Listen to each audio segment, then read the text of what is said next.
Good evening, Rajkumar sir. Good evening.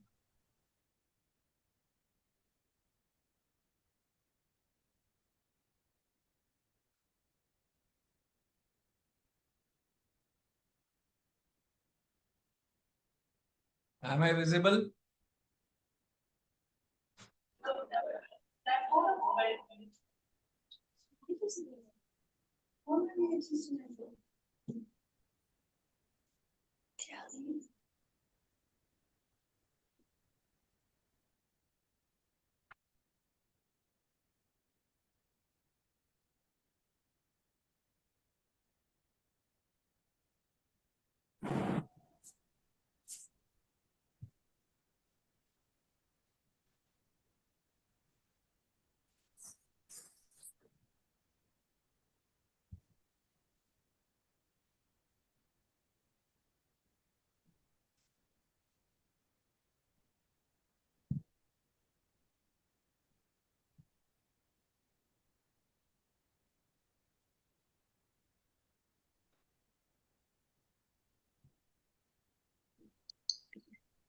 Good evening, Prachi ma'am. Good evening, Shrilekha.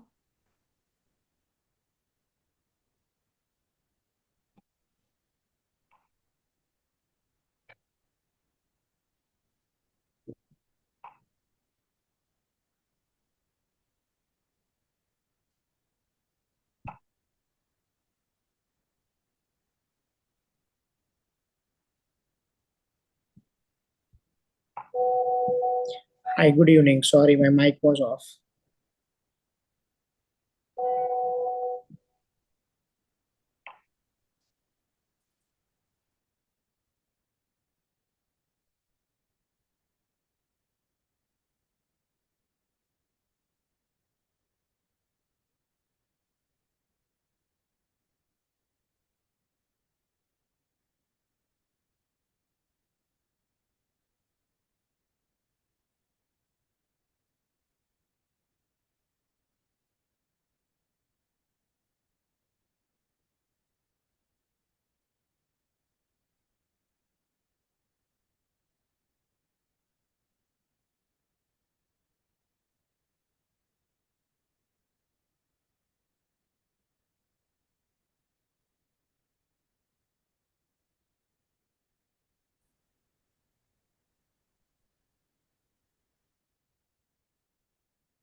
Good evening, Sabina ma'am.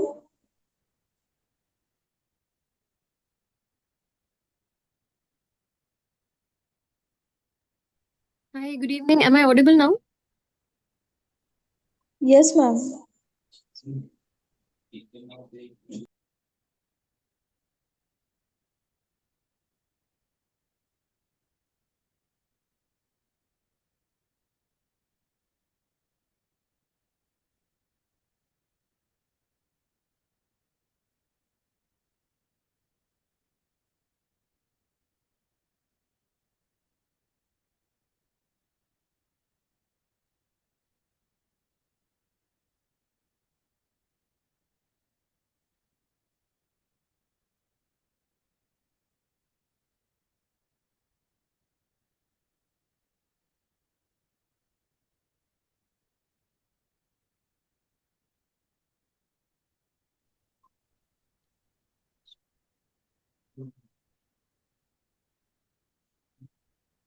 Prachi ma'am.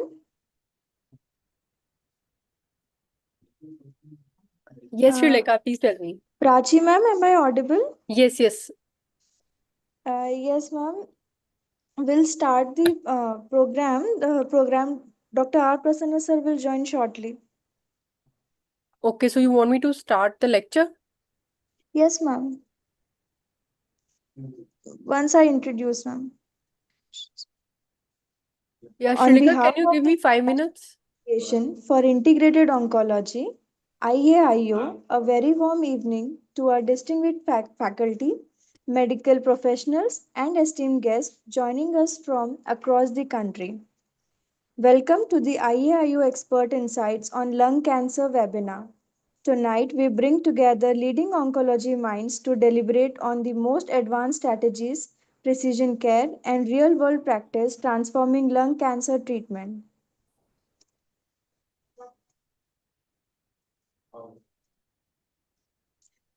Moving to our first scientific topic, Liquor Biospace for NSCLC Empowering Precision Care. Please welcome our esteemed faculty member, Dr. Prachi, Associate Consultant Oncopathologist at Dharamshila Narayana Super Speciality Hospital, Delhi. Over to you, ma'am.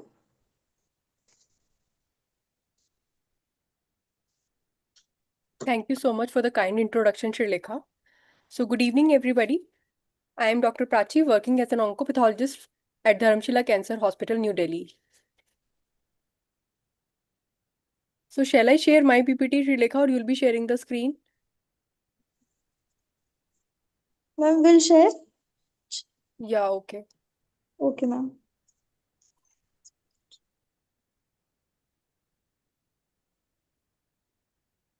I should share now? Yes, ma'am, you can also Yeah. share. Okay. Is it visible? Yes, ma'am. Yeah, okay, thank you. Yeah, so I'll be dealing with a very important topic if we talk about non-small cell lung carcinoma, that is the liquid biopsy, which helps us in empowering the precision care. As we all know, this is the era of a targeted therapy. So we should know whichever the targeted and actionable mutation is present in any cancer, that should be targeted, and the patient should receive receive a appropriate therapy and have a good prognosis. So liquid biopsy plays a very important and pivotal role in empowering the precision care, especially in case of non-small cell lung carcinoma. So I'll just start with a brief introduction of the liquid biopsy. Liquid biopsy, the name itself indicates that it is a blood-based molecular analysis, and it's a non-invasive technique that bypasses the limitation of traditional tissue biopsy. But we know that though it bypasses the tissue biopsy, traditional tissue biopsy, but the gold standard remains the initial histological diagnosis. That is, the if you want to know what kind of a tumor or what histological type of tumor is present in a patient, whether it is an adenocarcinoma, squamous cell carcinoma, or adenosquamous carcinoma, or neuroendocrine carcinoma, that thing we can only diagnose with the help of a tissue biopsy, not with the help of a liquid biopsy. So, and without knowing the histological diagnosis, we cannot proceed with the treatment. So, though liquid biopsy provides unparalleled utility, but tissue biopsy remains the gold standard for initial histological diagnosis. Now, what role does the liquid biopsy plays in precision care? So first and foremost important role of liquid biopsy is it identifies the actionable mutations. So the most common mutation which we come across in case of non-small cell lung carcinoma is EGFR mutation, ALK, KRAS, and ROS1 fusion mutation. So these are the most common mutation which we see in case of the non-small cell lung carcinoma, and it is very easy to identify these mutation with the help of a liquid biopsy. Another important role of liquid biopsy in non-small cell lung carcinoma is it tracks the tumor changes in real time. That means it monitors the treatment response. Once we get to know that certain mutation is present in a patient of non-small cell lung carcinoma, we can immediately start with the treatment. And while the patient is on treatment, we can track the the therapy response of the patient by knowing the circulating tumor cells and the circulating tumor DNA. I'll be dealing all with all these things in my future slides. So this is the one more important role, that we can track the tumor changes in real time. The treatment response, the disease progression, the molecular evolution, if any resistance is happening in the cancer, and we can do this with the help of a serial testing. We can do the testing at a frequent intervals. Next important role is it enables the highly personalized care. That is, it guides the targeted therapy selection and supports the precision treatment and decision.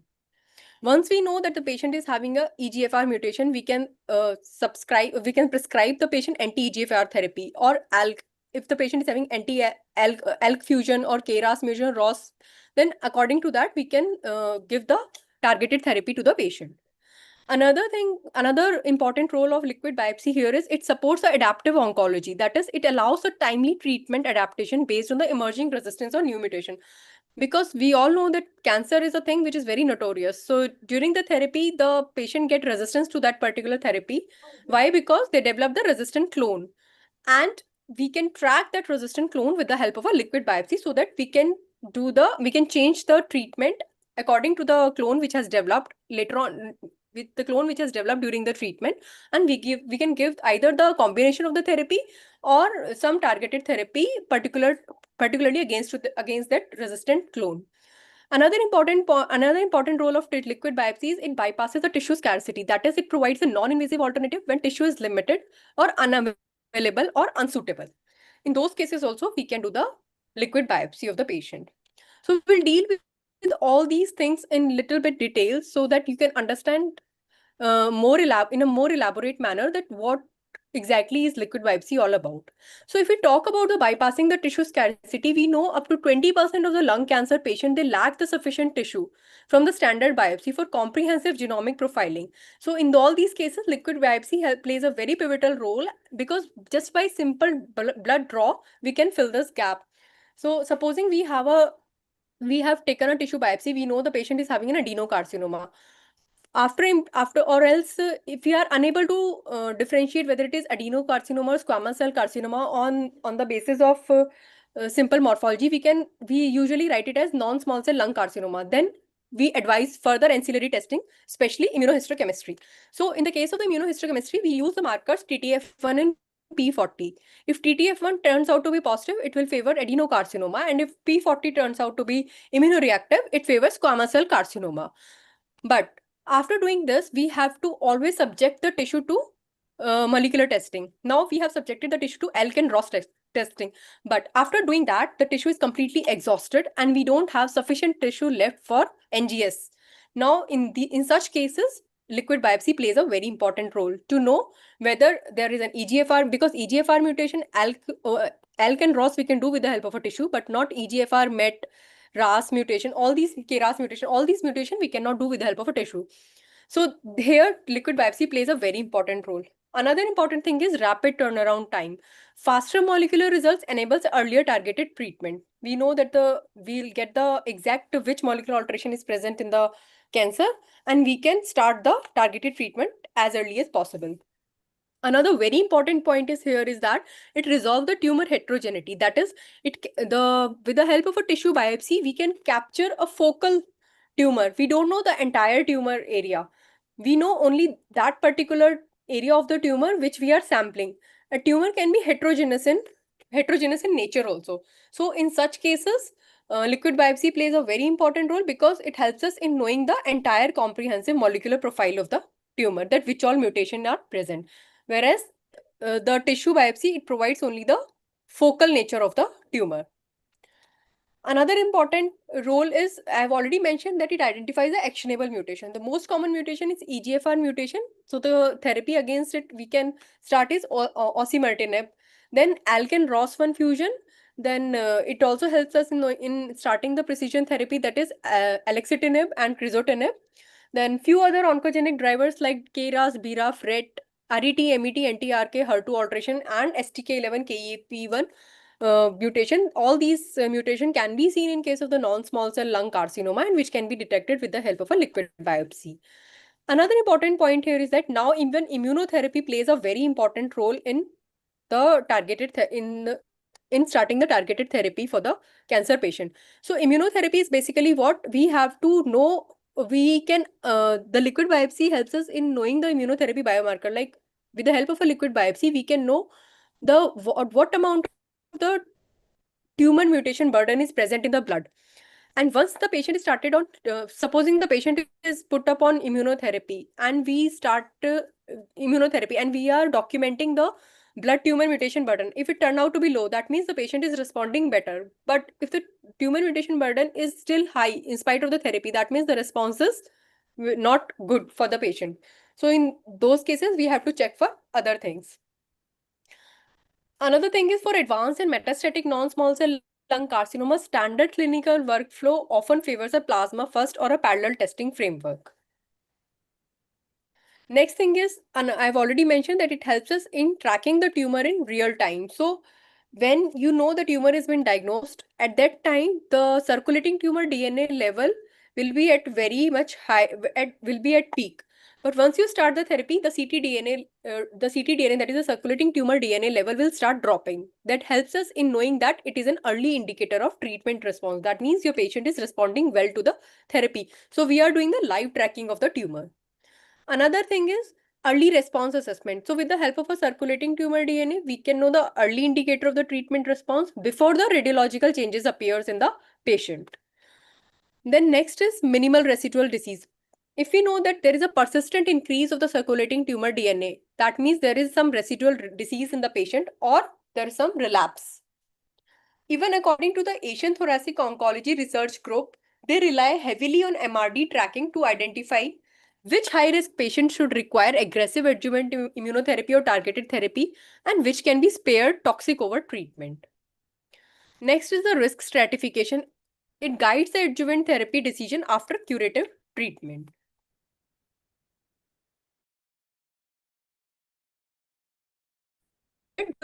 Once the cancer has been diagnosed, we'll find very high ctDNA level. And when you start the targeted therapy against the cancer, the ctDNA level will drop to 0. That means there is a molecular clearance. But after after we have to do the serial monitoring of such patient. So on serial monitoring, what we have found that the ctDNA value has started to rise. But there are no changes in the radiological investigations. So the moment you know that, yes, the ctDNA level is rising, that means either there is a relapse has occurred or there is some MRD or some resistance has developed. So whatever the issue is there, you can start the therapy early before the radiological changes occurs.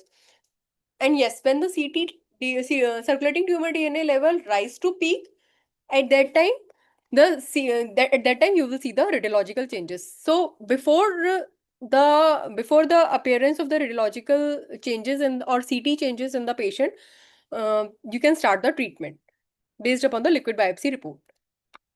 Yes, another important factor is adaptive oncology. So you all know the tumors are very heterogeneous in nature and they are more prone to develop the resistance. So the emerging resistant mutation which we come across in case of non-small cell lung carcinoma is EGFR T790M and C797S. So they usually develop if we start them on first and third generation EGFR TKI therapies. Then we can detect these mutations with the help of liquid biopsy. Then therapy optimization enables timely adjustment of the targeted treatment strategies. Then alternate pathways. Sometimes what happens is already the tumor is having one type of mutation, but what happens is after some time that cancer it bypass some mechanism and it leads to the amplification of some or upregulation of some other pathways also, like MET amplification and HER2 upregulation. So you can detect all these alternative pathway activation also with the help of a liquid biopsy.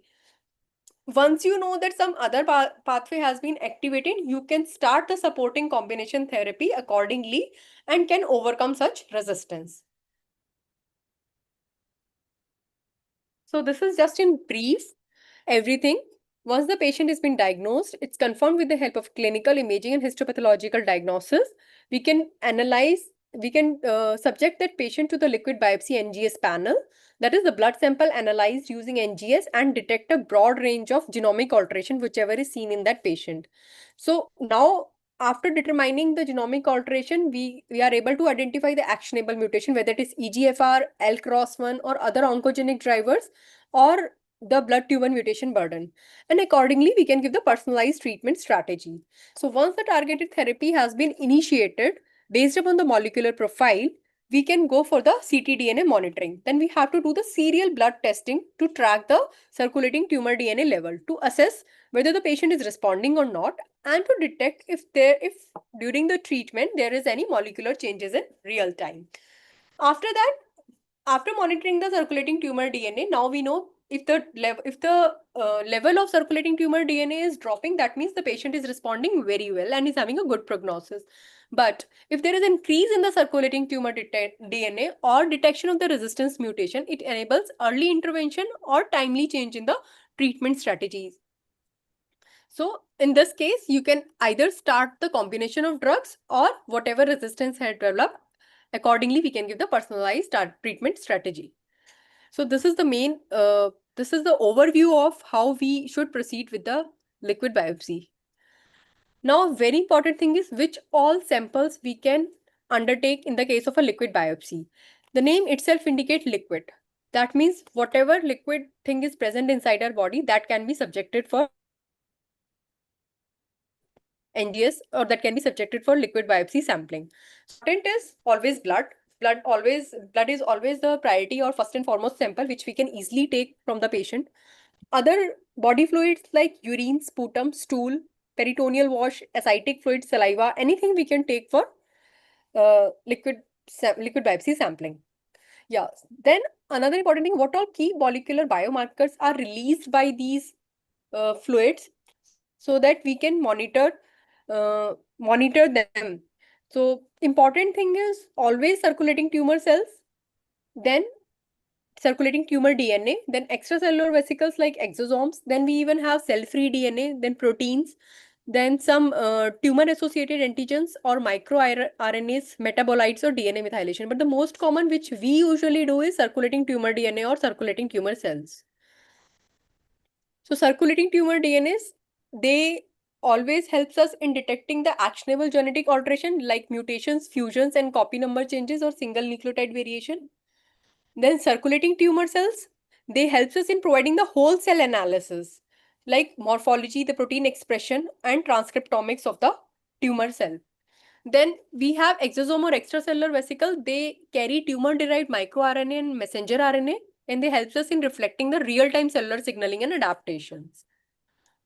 So by which all technique we can detect these molecules? So we have three techniques like NGS, that is the next generation sequencing, which we normally do at our setup. Then we can do even digital PCR to know the rare mutation detections. Then another one is microfluidics.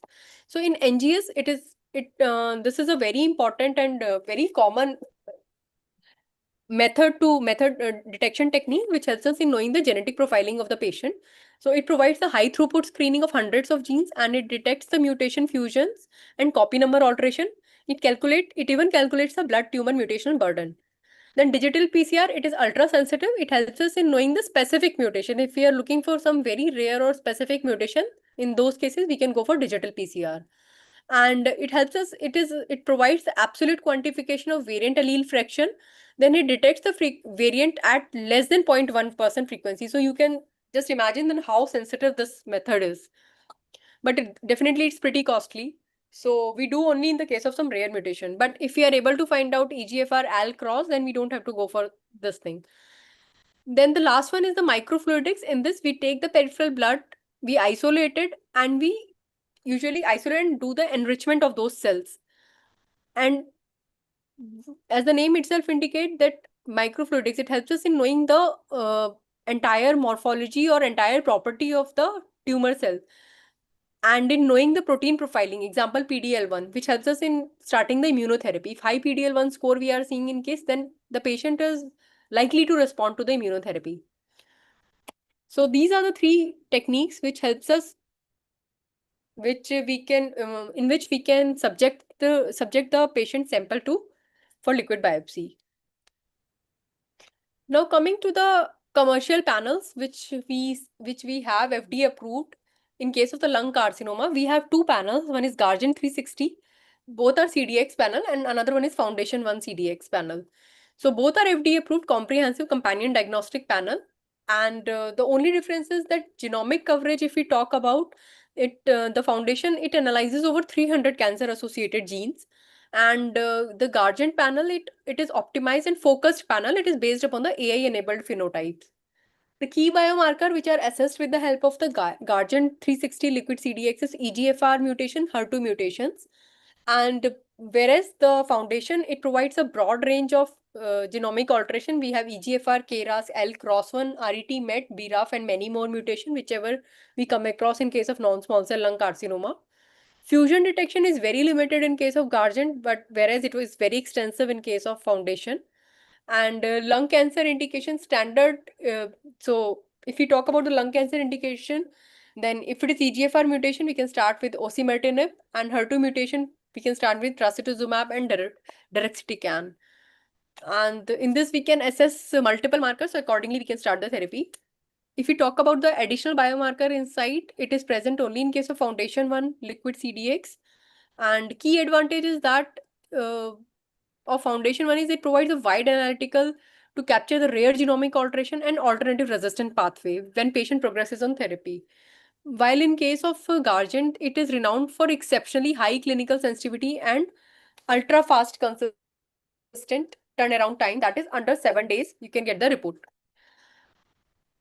Then best use is if the best use of Guardian is that as it is providing the report within 7 days, so rapid identification of the actionable mutation is there, and it that can help us in starting the targeted therapy early as compared to the foundation, because it provides the result within 7 to 10 days, because it provides the comprehensive genomic profile for complex cases, even the rare alteration. That's why it is a bit time taking, and it also helps in knowing the resistance pathway discovery.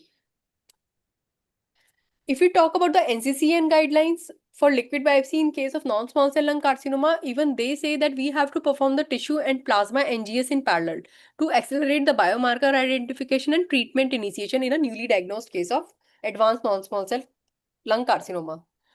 If we talk about resistance monitoring, then we have to use liquid biopsy at disease progression on target therapy to identify actionable resistant mechanism before considering the repeat tissue biopsy. Important thing is that even the NCCN recommendation for liquid biopsy is that the liquid biopsy, it complements, but it cannot replace the tissue biopsy, as histological diagnosis remains essential in all the cases of non-small cell lung carcinoma. This is just a brief tabular form of how to differentiating features between the traditional tissue biopsy and the plasma liquid biopsy. We all know that tissue biopsy is definitely an invasive procedure, and the turnaround time is 14 to 21 days, whereas in case of the liquid biopsy, it is just 7 to 10 days. And just now I have mentioned that traditional biopsy, it captures only the focal area, it captures only the punctured site, and so there are very high risk of missing the mutation. But with the help of a plasma liquid biopsy, we can get the comprehensive genomic profiling, because it captures the pooled DNA from all the shedding tumor sites of cell. We cannot subject the patient repeatedly to the traditional tissue biopsy, because it's a very invasive process. It's very painful for the patient, and sometimes the patient won't be, I should say, patient won't agree for the repeat process because of highly invasion. Whereas in the case of liquid biopsy, we can withdraw the sample as many times as possible. Coming to the limitation, there is a risk of pneumothorax, bleeding, and insufficient sample, definitely.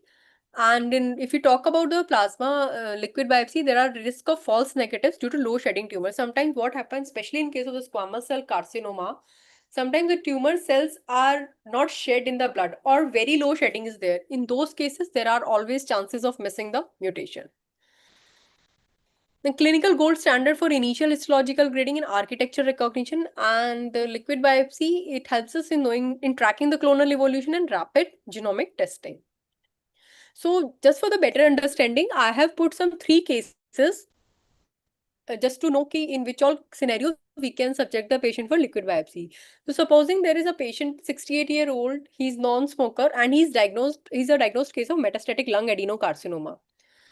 In this case, tissue biopsy has been done, histological diagnosis we have obtained, and the tissue is completely exhausted. After subjecting the tissue to further ancillary testing like immunohistochemistry, now we don't have the tissue for genetic profiling.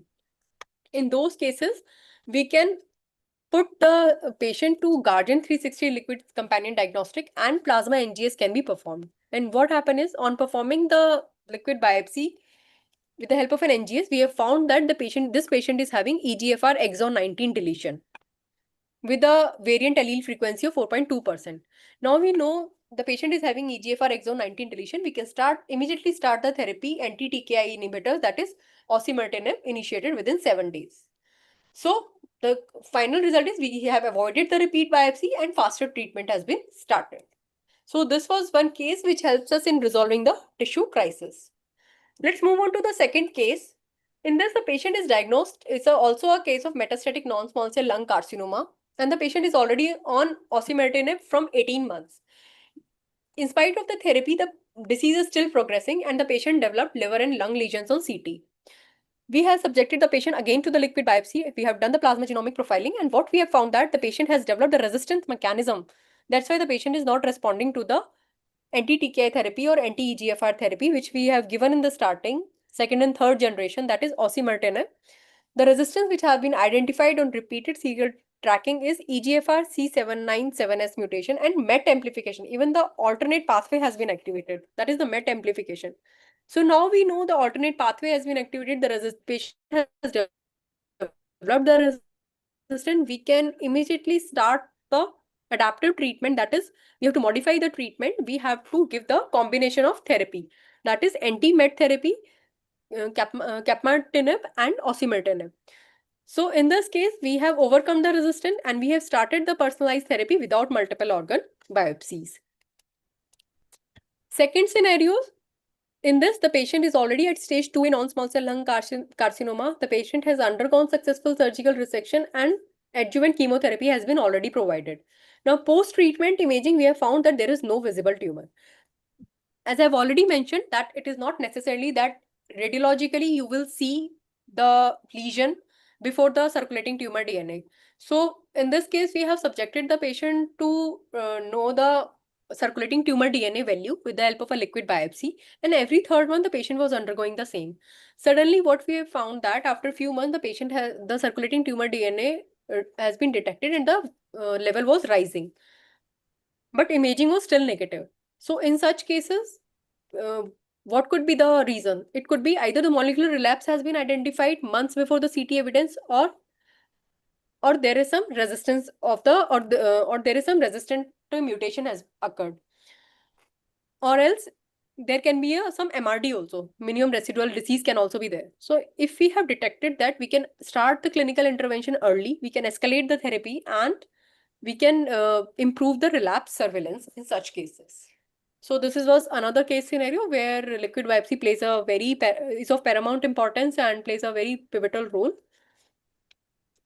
Now we know that though it plays so important role, but definitely it carries few limitations. So we have to always keep in mind that though we are doing everything, but yes, there can be some third scenario also. So especially we know that it's a powerful tool having a critical boundaries, it complements and it does not replace a tissue biopsy.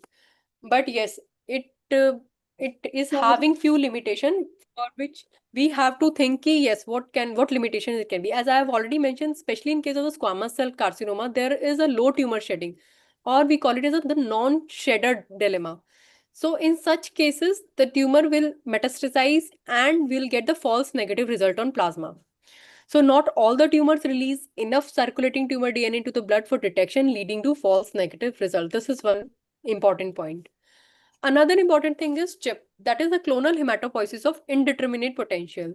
So what happens is that as the patient ages or progresses, this is CHIP mutation. That means it is common with the age, and as the patient ages, so there are few mutations, somatic mutation, which spills into the blood, like TP53, KRAS mutation, or DNMT3A, etc. mutation.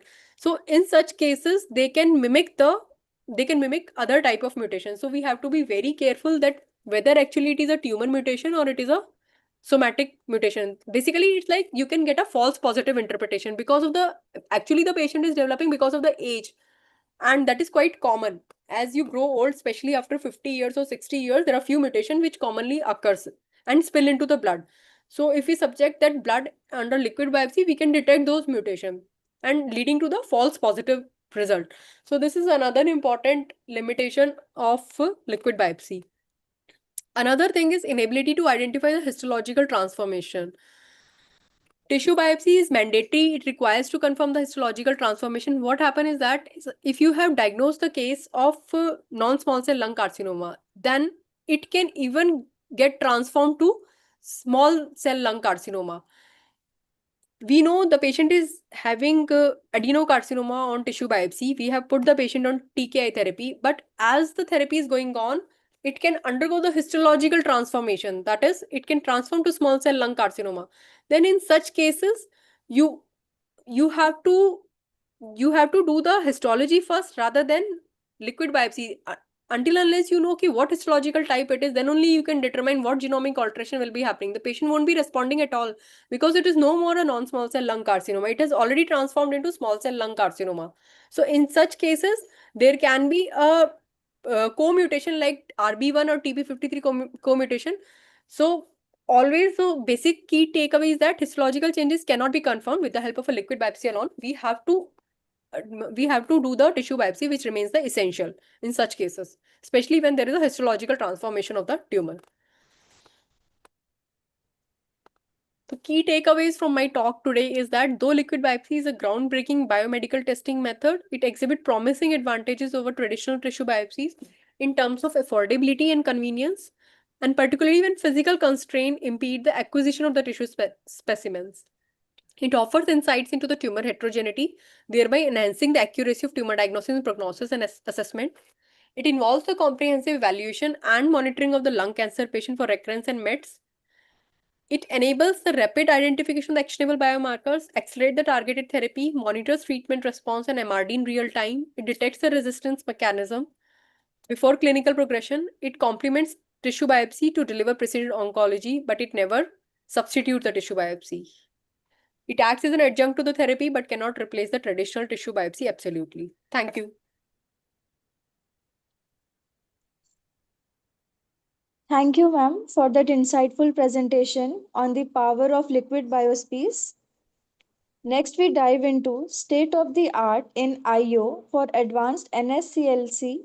To present this, we are privileged to have Dr. Sabina K. Chaudhary, consultant medical oncologist, Millennium Cancer Center, Gurugram. Over to you, ma'am.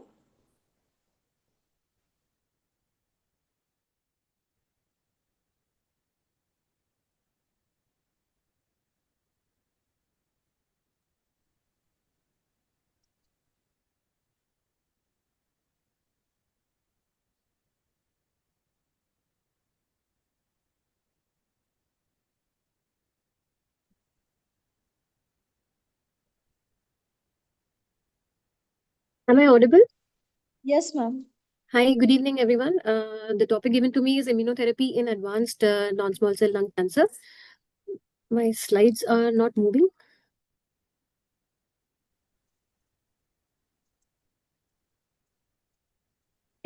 So before we go on to the immunotherapy, I will just like to bring your attention to the pre-immunotherapy era quickly. So initially, we just had best supportive care. Then we started using single-agent chemotherapy, from where the 1-year overall survival was 29%. So remember, we used to talk only in 1 year or 6 months survivals. So we never used to have 5-year survivals and all. So then we tried to use a combination of chemotherapies to improve the survivals and the PFS. So finally, we had pemetrexed platinum as a recommended agent for adenocarcinomas, and gemcitabine platinum or paclitaxel platinum agents for squamous cell carcinomas. So then maintenance was tried. In maintenance, we again used pemetrexed for adenocarcinomas. Bevacizumab maintenance was shown to have improvement in overall survival in squamous cell carcinomas. But at the end of the day, the survival ranges, if you see, it was 5 years survival was 0% and 2 years survival was around 10% for all cases. So the pre-IO era, I would say there was a ceiling of chemotherapy benefit to around median overall survival to around 10 to 12 months. And the 5-year survival, if you see, was only less than 5 to 7%. And the ORRs, the response rates were only 30%. So then came the major breakthrough of the year in 2015, the cancer immunotherapy, when nivolumab was compared compares against the second line chemotherapy that we used for lung against docetaxel. So this showed a major breakthrough when nivolumab and pembrolizumab, they were both approved as second line agents in 2015. Checkmate 017 for squamous and Checkmate 057 for non-squamous NSCLC, and Keynote 10 brought in pembrolizumab as the second line agent for non-small cell lung cancers. So the most important thing in the Kaplan-Meier curve that we used to see after immunotherapy was the tail of the curve.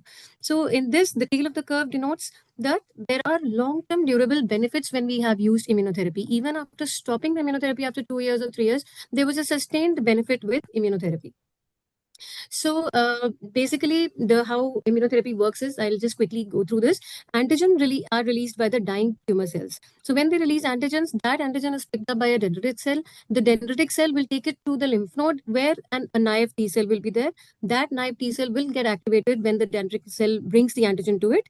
And once it is activated, it has to go to the tumors to kill the tumor cells.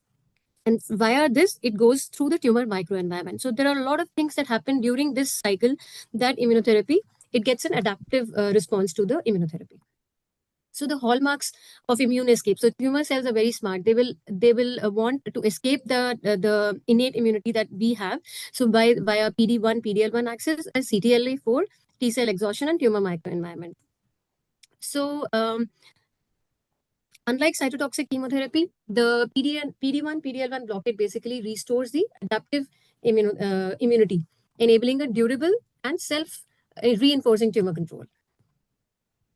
So CTLA-4 basically works in the lymph node. It basically reduces the priming of the T cell, priming of the T cell to an activated T cell. So that is the function of CTLA-4. When we use CTLA-4 inhibitors, they are increasing the priming of the T cells. And PD-1 is basically a co-receptor on the activated T cell. When the T cell is getting activated, PD-1 separately develops on the T cell.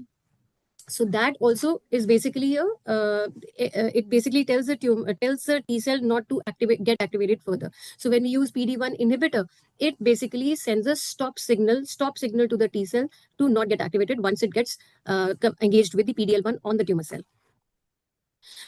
And PD-L1 is a continuously variable. This is the biomarker that we use for the non-small cell lung cancer treatment. So this is the assay that we use, PD-L1 IHC22 C3 PharmDx. It is a companion diagnostic assay that we use, and we use a tumor proportion score instead of the CPS score for the lung, and it is not an arbitrarily chosen score. It was validated in multiple Keynote studies. Keynote 1 was basically which led to the hypothesis whether TPS or CPS. So it was the TPS that showed a prediction towards the benefit of using immunotherapy based on the TPS score. So basically, when we say TPS, it means that the immune cells staining of the PD-L1 will not be predictive of having response to the immunotherapy agents. So, PD-L1, the lung cancer treatment is categorized into PD-L1 negative, that is TPS less than 1%, PD-L1 positive, TPS more than 1%, and high PD-L1 is TPS more than 50%. So this was not arbitrary, as I told, it was based on the Keynote 001, which led to the hypothesis, and Keynote 10, it validated those things. So this is the thing, and these are the other biomarkers that are used. So basically, 2015 was the most transformative year in the history of advanced non-small lung cancer. Till this point, patients progressing after platinum-based chemotherapy had very limited options, like only docetaxel was there for many decades. So approval of nivolumab, pembrolizumab, it changed the whole landscape, and that marked basically the beginning of the immunotherapy era, with Checkmate 017 and Checkmate 057 as nivolumab on the second line squamous, non-squamous, and then Keynote 024. That was the major landmark study in which the pembrolizumab was used in the first line. So till now, it was only in the second line. Keynote 24 brought the pembrolizumab into the first line armamentarium in patients with PD-L1 more than 50%. So then this was followed by chemo-immuno era. So till now, it was only immunotherapy. Then 2018, it was a chemo-immuno era when they started noticing that chemo also has an immune modulating action. So they started combining the chemo-immuno things. And then we had chemo-immuno dual IO was approved in 2019. So that then 2019, it was Checkmate 227. And then in the next 2021. So till now, we know that immunotherapy works. So now we had Checkmate 9LA, wherein we used quadruplet regimens. So this was the whole decades in which we used then 2021 Empower Lung 1, in which cemiplimab shows a class effect of pembrolizumab. That it was not only pembrolizumab, it is all the agents that inhibit the PD-1 or PDL1 show a benefit. And then 2022, there was a 5-year follow-up data of Keynote 024 and 189. And then it was used in the perioperative settings also. So now the agenda was moving immunotherapy from the second line to the first line. So just a second. Yeah. So now how do we categorize? It is basically high PDL1 more than 50%, PDL1 1 to 49, and PDL1 less than 1%. The whole treatment is based on this categorization. So this is the NCCN showing the various studies. And see, if you see, it is incorporated, all the immunotherapy agents are incorporated as category 1 in all the settings, be it category, be it PDL1 less than 50, more than 50, or less than 1. So the main agents in which which we use for PDL1 more than 50% as single agent are pembrolizumab, cemiplimab, atezolizumab, and nivolumab. So these are the landmark trials which led to the approvals: Keynote 024, Empower Lung 1 for cemiplimab, and IEMpower 110 for atezolizumab. These are the NCCN guidelines. So to begin with, we'll start with the Keynote 024 study.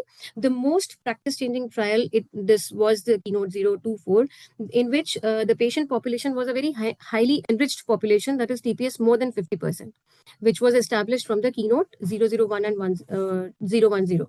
In this, there were two arms. Either we used single-agent pembrolizumab. In the second, we used a platinum doublet for 4 to 6 cycles.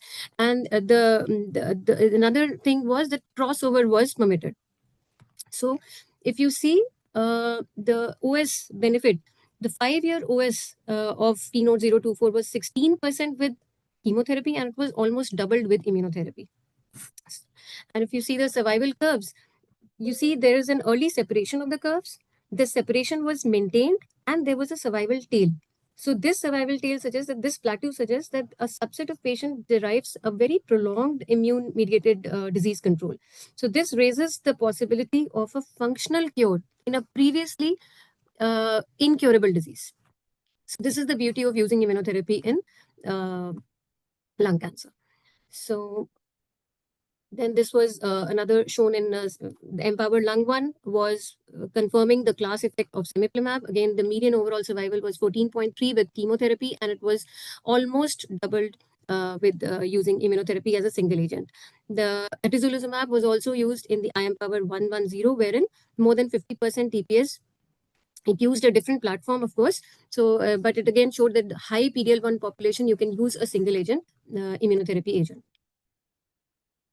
So then they thought of extending this monotherapy to a population with PDL1 more than 1%. So on the first look, it will appear that this is very beneficial in all the subgroups. But if you closely analyze the studies, so this benefit, which was seen in TPS 1 to 49, was actually minimal. And it was mainly driven by the more than 50% subgroup. So in more than 1 to 49% range, if you see that IO chemotherapy combinations would outperform the monotherapy, and they will be preferred. Passing by reference to the ISPOS trial, this trial basically is it was done for the platinum eligible patients, for frail patients, the patients with a poor performance status, and elderly patients. So in which atezolizumab was used single-handedly, and it basically shows that the if you use only chemotherapy in such patients, the overall survival, 2-year overall survival was 12% in comparison to 24%. So there was a improved overall survival, better tolerability, and quality of life, and this was established as an option for platinum ineligible advanced NSCLC frail patients. So then there was a then we thought of combining chemotherapy with immunotherapy. So basically expanding the indications of immunotherapy with chemotherapy, to which we have the main trials Keynote 189 and Keynote 407. Keynote 189 was non-squamous histologies, and Keynote 407 was for squamous histologies. So if you see Keynote 189, it is a phase 3 double-blind study in which all PDL1 categories were used. But finally, they were stratified by less than 1 to 49, and more than 50%. And they were also stratified by the smoking history also. So in this, arm A was pembrolizumab with platinum doublet versus pembro plus versus single agent only immunotherapy, not using pembrolizumab. So in this, if you see, again, the OS curves are separating very early. And the tail of the curve, if you notice, the 5-year overall survival, you stop the immunotherapy at 2 years and you get sustained benefits at even 5 years. So 5-year overall survival was 11% in comparison to 19% with immunotherapy. This was in the overall population, ITT population. So if you see, the tumor response rates were also strikingly improved when you used these in combination. This is a subset showing the TPS more than 50%, wherein you see the duration of response is 7 months in case of chemotherapy and 15 months in case of immunotherapy. And if you see the overall survival TPS bucket, if you more than 50% TPS, the survival, 5-year survival is significantly better and a hazard ratio of 0.68. And then tumor response in 1 to 49. So although it looks lesser, but the magnitude of the response is much better in PDL1, TPS 1 to 49. So instead of using immunotherapy alone in TPS 1 to 49, it is better to use the doublet agent. So again, the overall survival was 7.7 months in chemotherapy versus around 20 months in case of pembrolizumab.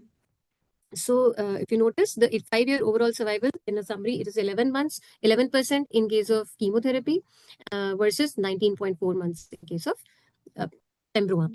Then Keynote 07 was for the squamous histology, in which the median overall survival was 11 months versus 15.9 months when you use chemo and immuno both, and a hazard ratio of 0.64.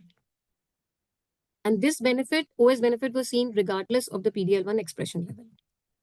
Again, the Kaplan-Meier curves are again showing an early separation and a delayed plateau. So this is the tumor response. So now when we see what about what to use when PDL1 is 1 to 49? Do we use immunotherapy alone based on the Keynote 42 trial, or do we use immunochemo? So this was a study which was done and presented in ASCO 2022. So what they observed was, when you use chemo IO for such patients, when you use IO alone, there was early mortality. So the initial 6 months are very crucial for any patient with the lung cancer. So when that period has to be tided over by chemotherapy along with immunotherapy. So the risk of death reduces if you use chemo-immuno in such patients instead of using only immunotherapy. Then another trial which showed atezolizumab, bevacizumab, and chemotherapy combination. So till now, it was already established that immunotherapy and chemotherapy has a demonstrated benefit. So now we wanted to use something that can modify the tumor microenvironment apart from giving immunotherapy. So then they harness benefit of a VEGF inhibitor. So VEGF is also basically creates an immune suppressive tumor microenvironment. It recruits, when VEGF is expressed, it promotes the T regulators and it recruits the myeloid-derived suppressor cells. So when you block the VEGF along with immunotherapy, it is supposed to have a better benefit. That was shown in this trial. So median overall survival when you use only this was a triple arm study, ABCP versus BCP and chemotherapy. So in this ABCP arm, the median overall survival was to the tune of 19.2 months. So this was a unique trial because it harnessed the tumor microenvironment.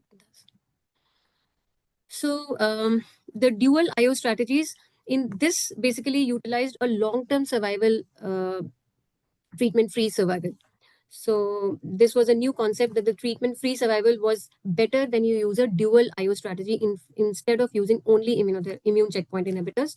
So this was, again, the rationale of combining immunotherapy with CTLA-4 inhibitor. As I told earlier, the CTLA-4 this works in the lymph nodes. It Sorry to basically interrupt, ma'am. dampens.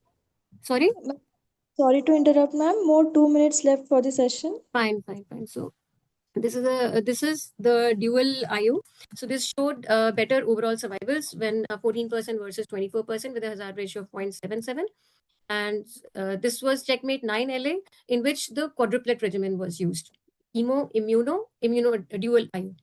And this also had shown great benefits. 5-year survival was 21%.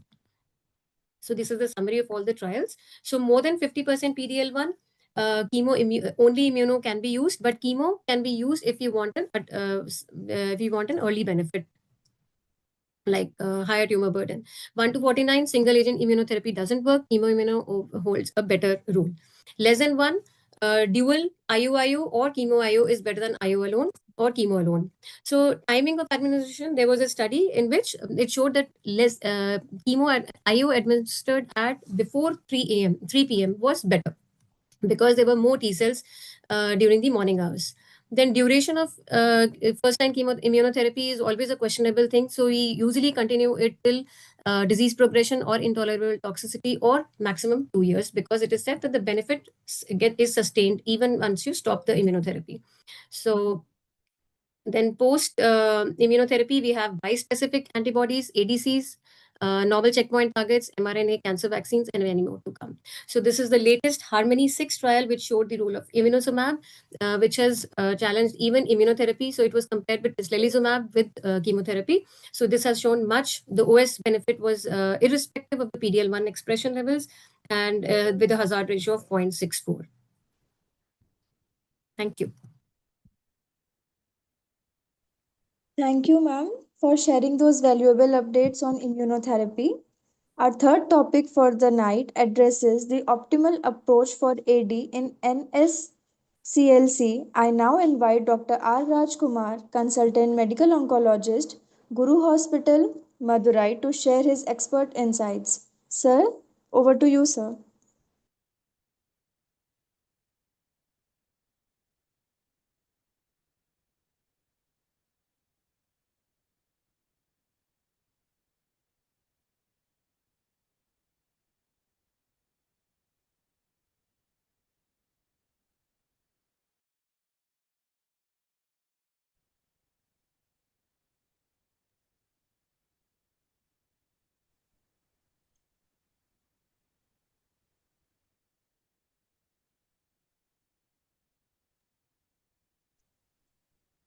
Sir, am I audible? Rajkumar, sir?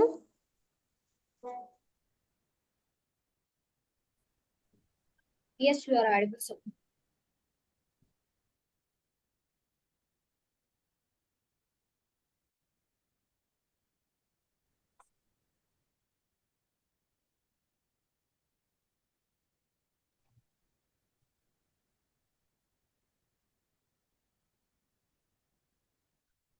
Now I'm audible.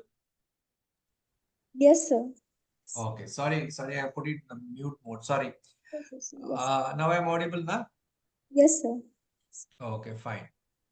So today's topic is on the role of ADCs in lung cancer. As we all know that we are in the era of bispecifics and ADCs and immunotherapies, specifically targeting the molecular pathways of the lung cancer more in a personalized way.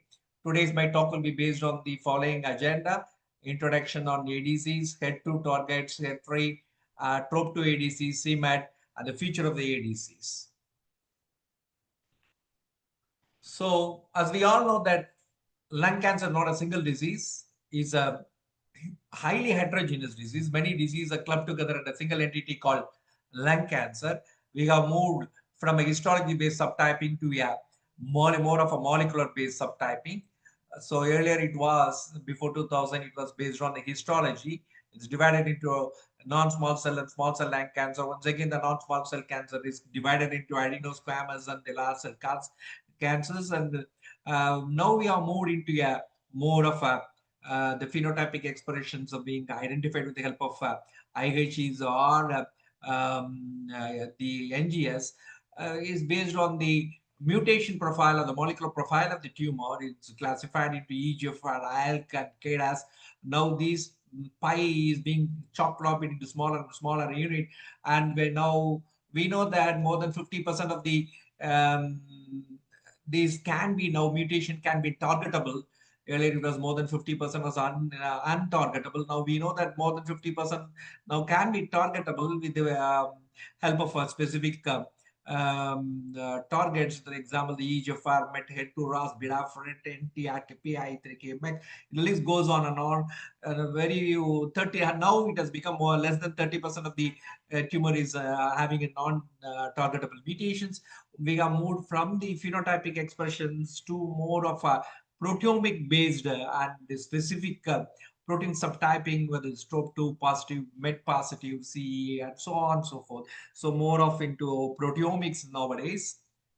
So we have moved a long way from the non-specific chemotherapy, which is associated with off-target toxicities on the higher side, towards more targeted therapy and immunotherapy. Immunotherapy is revitalizing our own immune system to attack on the cancer cells.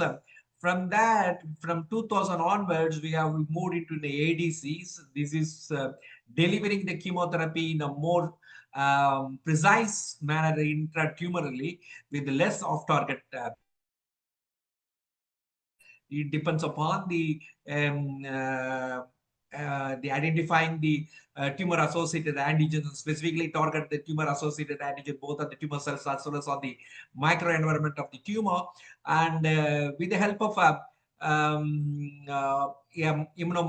IgG molecule, with the help of humanized monoclonal antibody, and which is attached with the payload with the help of a linker, with either cleavable or non-cleavable linker, and the payload being a cytotoxic drug. Either the DNA, earlier it was the microtubule inhibitors, now we are more into the DNA damaging agents. So these immunoglobulin humanized monoclonal antibodies linked to with the help of a more of a cleavable proteasoluble linker attached with a cytotoxic payload of DNA damaging agents delivered precisely intratumorally. When compared to the conventional chemotherapy, the off-target toxicities are very less. So now we have moved from 2000, the first drug against the AML, Zentuximab osakamycin, was the first ADC which has been identified in discovered in the 2000. From that era onwards, the ADC it has been classified into the first generation, second generation, third generation.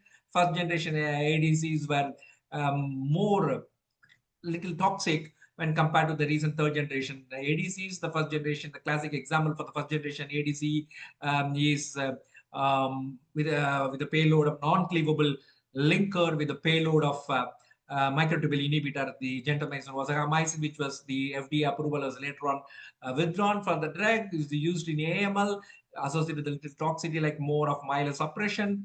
And these first generation ADCs were worked from 2000 to 2010. From 2010 onwards, we have the second generation of ADCs with the cleavable linker and more of a the protein specific tumor-associated antigens being identified. And we have moved from 2020 onwards to the third generation of ADCs, where we have the specific biomarker-driven ADCs identifying the tumor targets as upfront, and with the cleavable link, with the better ADA antibody drug ratio, ADRs being more, and with the bystander effect. The classic example is the TXD with the cleavable linker as well as the payload being DNA damaging agents rather than the microtubules. And we are moving from 2025 onwards, we are moving to the other newer molecules of more, adding on the more payloads being more specific and more like PARP inhibitors being added on as a payload rather than depending upon the DNA damaging agents of the microtubule inhibitors. More and more the target oriented payloads are being added on. So this is how the generation of ADCs of as they evolved from 2000 onwards, the gentamicin osakamycin, zentuximab osakamycin for the first generation. So ADCs has potential. It's got a three different important component. very important components, which is classically described in TDX1, the immunoglobulin, humanized IgG molecule of the immunoglobulin, I think, which is attached with the cleavable linker with the payload. The payload now more and more target-oriented payload, unlike the earlier non-specific microtubule inhibitors or the DNA damaging agents. The cytotoxic agents are now more becoming more and more. The payloads are being attached with going more and more specific. So this is the component, and the key components being the identifying the targets, the biomarker-driven, the third generations of the subsequent generation of the ADCs do have a biomarker-driven strategies where the tumor-associated antigens are identified upfront. The target antigens and tumor-associated antigens either in the tumor cells or in the microenvironment identified as a target antigen. The antibodies being a more humanized monoclonal antibody with the cleavable linker and the more specific payloads. So the payload should have a drug antibody ratios more favorable with the higher drug antibody ratio. The classic example is TXT with the 8:1 ratio.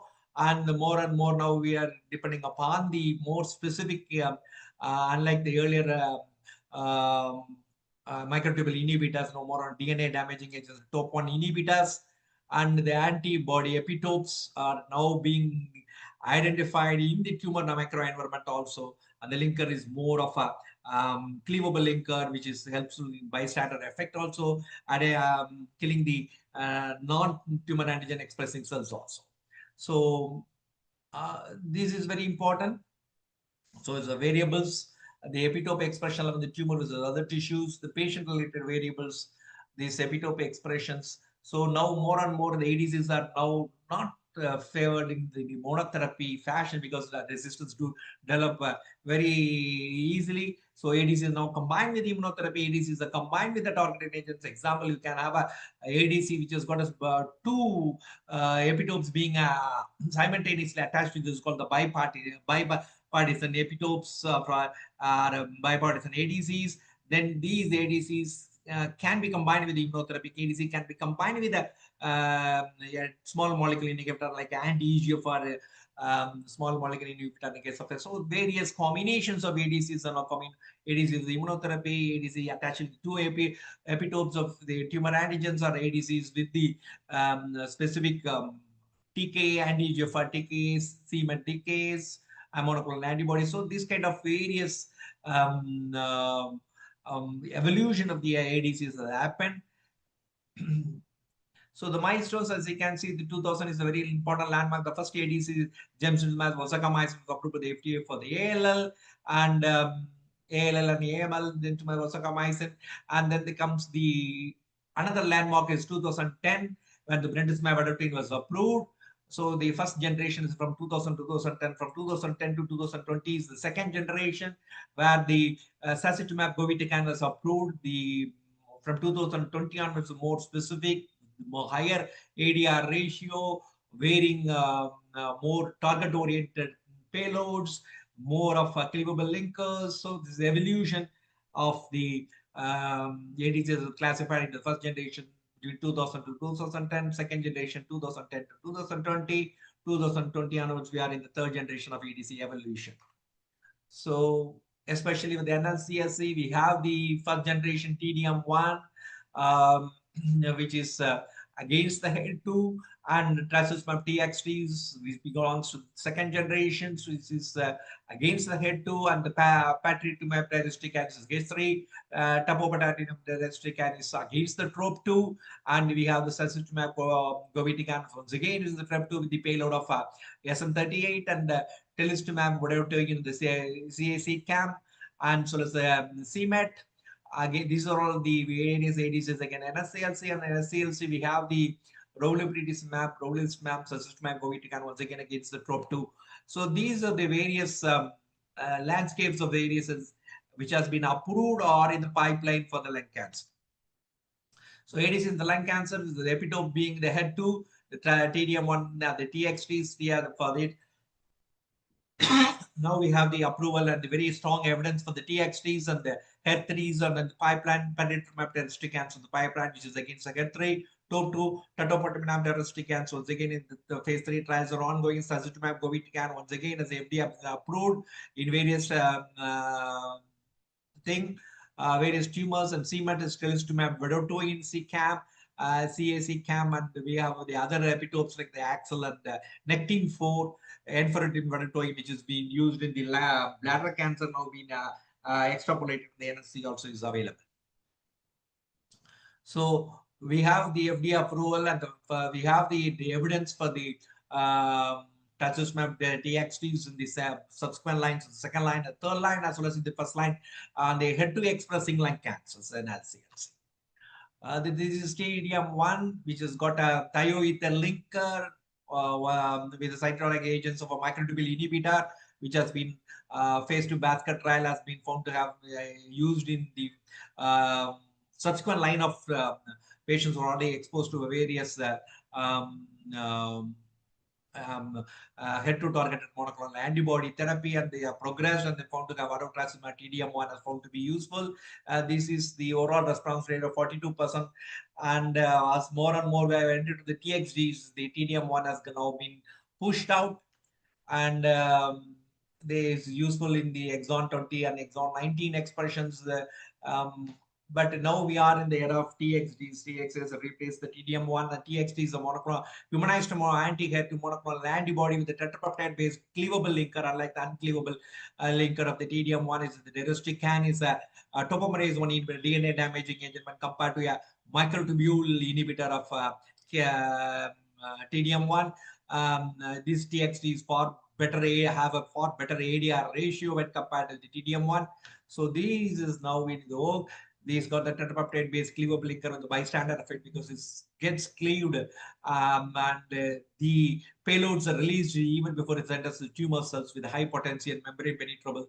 So the diffusion of the payload extracellularly can have a delicious effect on the non-antigen expressing, non-HER2 expressing tumor cells also. So these has got the topomerase 1 inhibitor also got a more effective cell kill when compared to the microtubule inhibitors. So the Destiny Lung 01 is the landmark trial where it shows that in a relapsed refractory setting, where the TXDs was it's got a cohort 1 and the cohort 2 where the TXDs are compared with 6.4 mg per kg in the once in 3 weeks versus 5.4 mg per kg once in 6 weeks, and the primary endpoint is overall response rate, and second endpoint the duration of PFS. So this is on the relapsed refractory setting on a HER2 expressing lung cancer, and the we have now response rate of 54.9%, and the median duration of response of 10.6 months. This is, you have to keep in mind that 10.6 months of duration of response is very significant in a progressive disease of lung cancer, which has got a very less survival rate of less than 6 months when they are progressing on a platinum compound or in a first line of anti-HER2 trastuzumab with the trastuzumab monoclonal antibody. So these ADCs are able to give in a subsequent line of treatment 10.6 months duration of response. That's very important. With or without CNS metastasis baseline. So this is very significant for a patient with a HER2 mutated NSCs, which has got a very limited lifespan. So drug related, of course, the TXDs do have ILD as a very important side effect profile, and these has got a very important side effect of ILD. The Destiny Lung 2 is the another important landmark trial where the dose comparison between the 5.4 mg per kg versus 6.4 mg per kg once in 3 weeks was compared and found to have the 5.4 is got a better safety profile when compared to 6.4 mg per kg. So this is in the metastatic HER2 mutated NSCLC and activating HER2 mutations in the prior line of therapy. This is in the second line of therapy, and the overall surveillance was the secondary endpoint, and the primary endpoint was the overall response rate. So, sorry to interrupt, sir. Yes. 2 minutes left for the session. Thank you.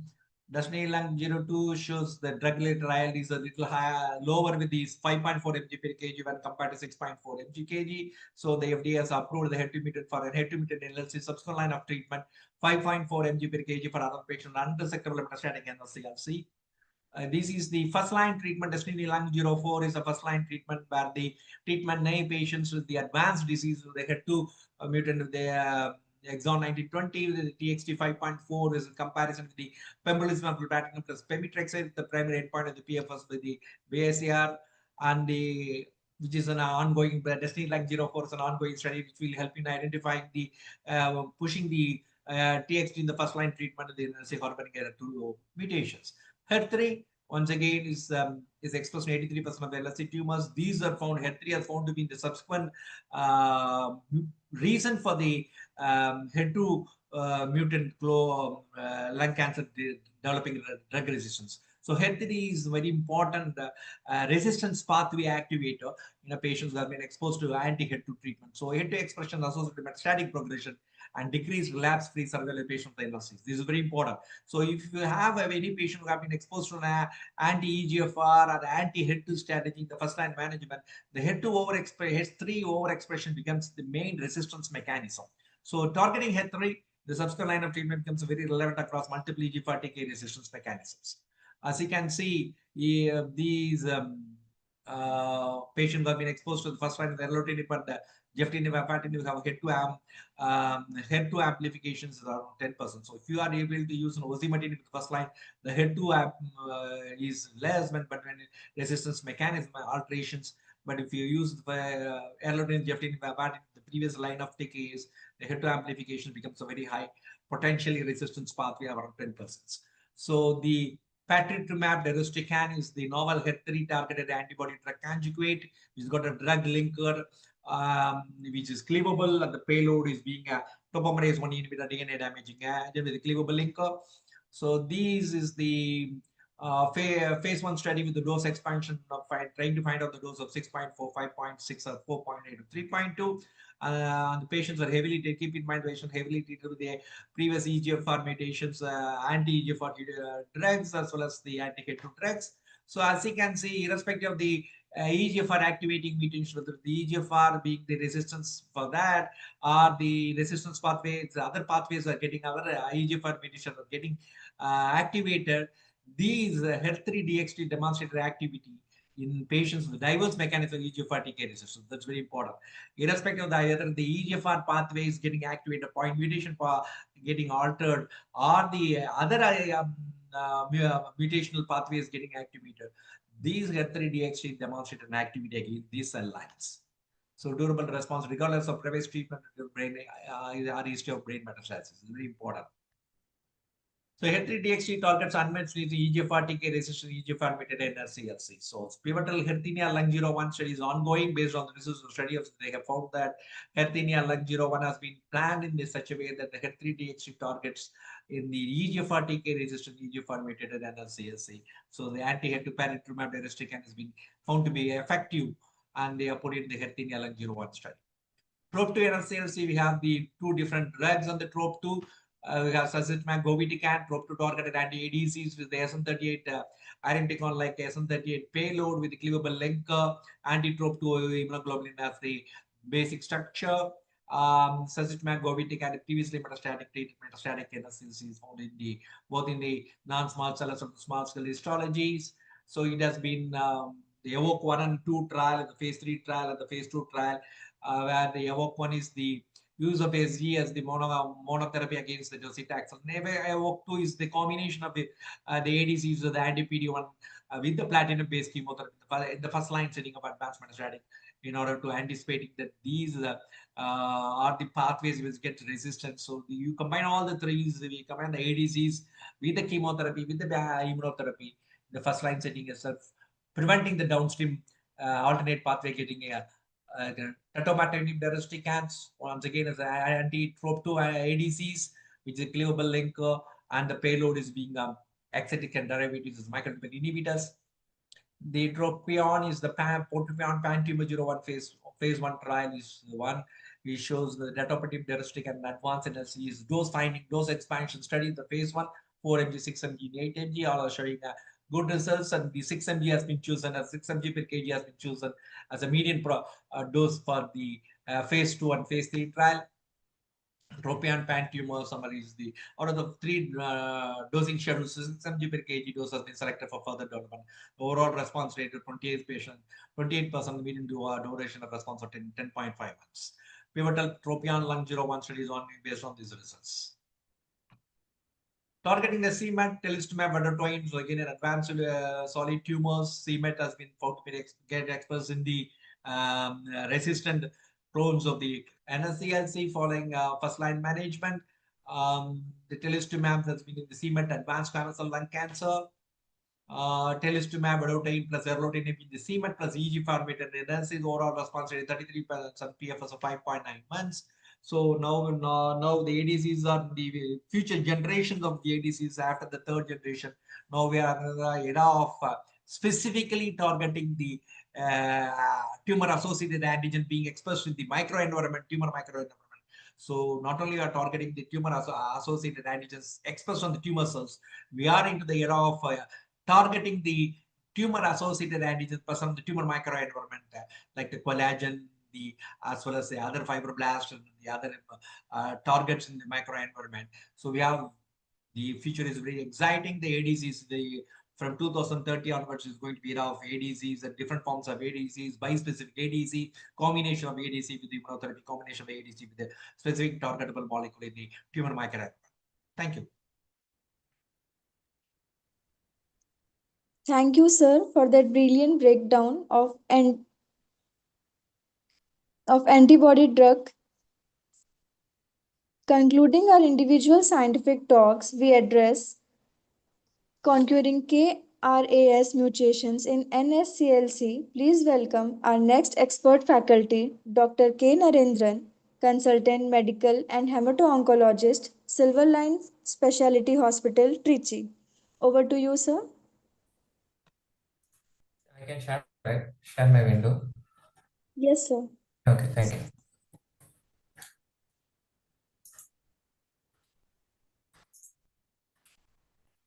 Good evening, everyone. Talking about conquering the KRAS mutations in the non-small cell lung cancer in the metastatic setting.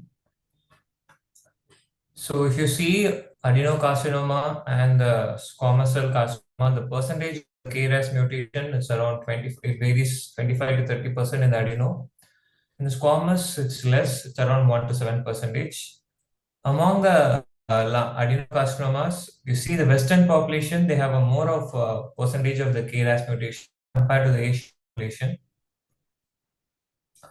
So this is the most important diagram. So where you see whenever growth factor, whenever the receptor there binds to the growth factor and gets activated, once it gets binds, it recruits the GRB2 and SOS1. These are the adapters recruited. This SOS1 is the one which converts the KRAS from the GDP, that is inactive state, to active, that is GTP state.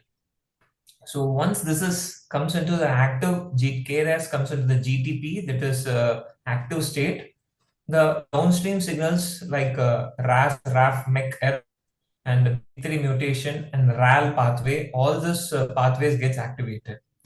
So once after some time, this KRAS, which is in the GTP, will be again hydrolyzed by NF1, that is GAP, to GDP. So this is normal phenomenon. But in case of mutation, this hydrolysis, that is from the GTP to the GDP, doesn't happen. So continuous activation of the downstream signaling will be there, which in turn lead to the cellular proliferation and the tumor growth. So this GTP is what is missing in the RAS mutated patients. Now, why is KRAS? It's most common in the codon 12.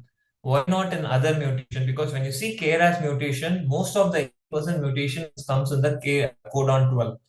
So the codon 12 lies in the phosphate binding loop that controls the GTP binding. So whenever the normal glycine 12 is tiny, so it can bind the gap proteins. So step which I explained before, the GTP will, so it will become inactive state. So there is a mutation there, either G12C or G12D or G12V. There will be larger hindrance in the steric hindrance will be there. This will prevent the gap from binding, GAP from binding to GTP, prevents the GDP. So because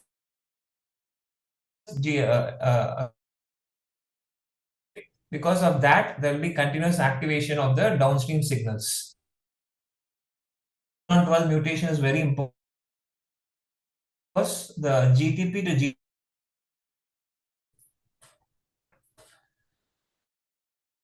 These two mutations, one is more common in the smoker is G12C. There will be a mutation. Normally, the glycine will be there. So that is GGT will be. This will be converted in here instead of purine. The pyrimidine mutation is called transfer. This is more common in smoke. Whereas the glycine will be converted. That's what happened in G12D. Instead of instead of guanine, it is replaced by adenine. So both the another purine. So this in never smokers, but in smokers, this is the important thing. That is why smokers we have G. Smokers we see other mutation. There is. So now where we have so many generations, the KRAS is undruggable, but protein is very small space, and there are no pocket like in EGFR. Here the drug binding pockets are lacked. So because of that, we don't have a much targets explored in this KRAS. But now in 2013, a pocket was discovered, which is called the pocket 2, which is specific in KRAS G12C. So because of that, the sotorasib and adagrasib came into the picture. Now, if our adagrasib comes into the picture, if you see the one that is the picture 1, that is a normal signal. Picture 2, the G12C, that is glycine, is changed into cysteine. Cysteine has a sulfhydryl group. The sotorasib covalently binds to the sulfur atom, that is sulfhydryl group, in the switch 2 pocket. So because of binding to switch 2 pocket, it keeps the KRAS in the GDP off state. It prevents it becoming the active state. So this is how the KRAS 12C is targeted by the sotorasib or adagrasib, by covalent binding to the sulfide group of cysteine. So after some time, the resistance develops for sotorasib or adagrasib. In what way the resistance develops is, that can be either another KRAS mutation, that is secondary mutations, or the KRAS can switch itself to another variant. It can switch to G12D or G12V or G13D, like that. Or there can be upstream activation, EGFR, MET, or these receptor activation can be there. Or instead of one pathway downstream, suppose instead of RAF pathway, the PI3K pathway can be activated. So these are the resistant mechanisms for sotorasib. Because of the resistant mechanism, over the time, the drug doesn't act. So we have seen how the KRAS pathway activated. We have seen difference between smokers and non-smokers. And we have seen how is the mechanism resistant to how sotorasib binds and what is the mechanism resistant to sotorasib. Now coming to why G12C alone it is targetable. Why not G12D? Why sotorasib doesn't bind to G12D? Why not to G12V? It's because it binds as it acts as a covalent binding to the sulfur atom. It doesn't bind to the other groups, like in G12D, there is COOH group, aspartic acid. In G12V, there is CH3. In again G13D, that is aspartic acid COH group. So the covalent binding of sotorasib doesn't happen with these groups. It happens only with the sulfur atom. That's why it binds only to G12C. Now coming to what are the drugs which is in the first line option and the second line option, whatever the drugs we have, the targeted drugs in the sotorasib or adagrasib, the first line option still remains chemotherapy with immune checkpoint inhibitor. Coming to the second line option, for KRAS G12C, we have sotorasib, adagrasib. Other KRAS mutations, only docetaxel or other chemotherapy drugs comes into the picture. So, if you see in the first line, when you have the KRAS mutations, you have other co-mutations also. So, some of the common co-mutation is, the most common is TP53. So, which is around 40 to 50% when they have the co-mutation, most common is TP53. Other mutations are STK11 and KEAP1 and SMARCA4. So, if you see STK11 and KEAP1 mutations are there in KRAS mutation, doesn't work well. Mutation is there along with KRAS mutation, the immunotherapy works well. So, what is this STK11 and KEAP1? The STK11 mutation promotes the interleukin 6 production. So it reduces the T cell infiltration, and finally the T cell exhaustion will be there. So it makes the immune environment cold, so the poor response to immunotherapy will be there. What happens in KEAP1 is it increases the antioxidant and promotion of the cell growth and chemo resistance.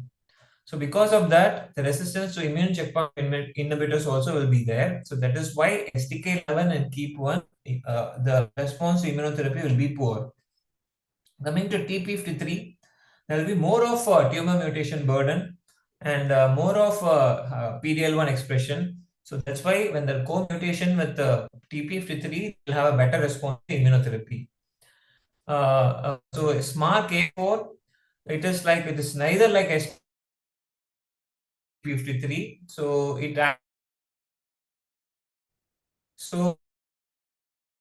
what is the efficacy of the PD-1? Those STK11 and KEAP1 mutated lung adenocarcinoma. If you see this diagram, the KRAS mutated is in the left A, the KRAS wild type is in the B. If the KRAS mutated, when the STK11 is in the wild type, the response is good. But when the KRAS is mutated, STK11 also mutated, response is poor. But if you see in the KRAS wild type, whether STK11 is wild or STK11 is mutated, the response is similar. So the STK11 mutation and KEAP1 mutation is important only if the KRAS is mutated. The KRAS is wild type, the response is equal. Whether it's mutated or STK11 is wild type or mutated, the response is similar. So similarly, when you see the C diagram in the D, in the presence of KRAS mutation, if you have the KEAP1 mutation, the response is poor. But if the KRAS is wild, irrespective of whether the KEAP1 is wild or mutated, the response is similar. So in KRAS mutated, when there is STK11 mutation and KEAP1 mutation is there, the response rate is very poor. This is the overall survival graph. The above graph shows KRAS mutated patients. The below graphs shows KRAS wild type patients.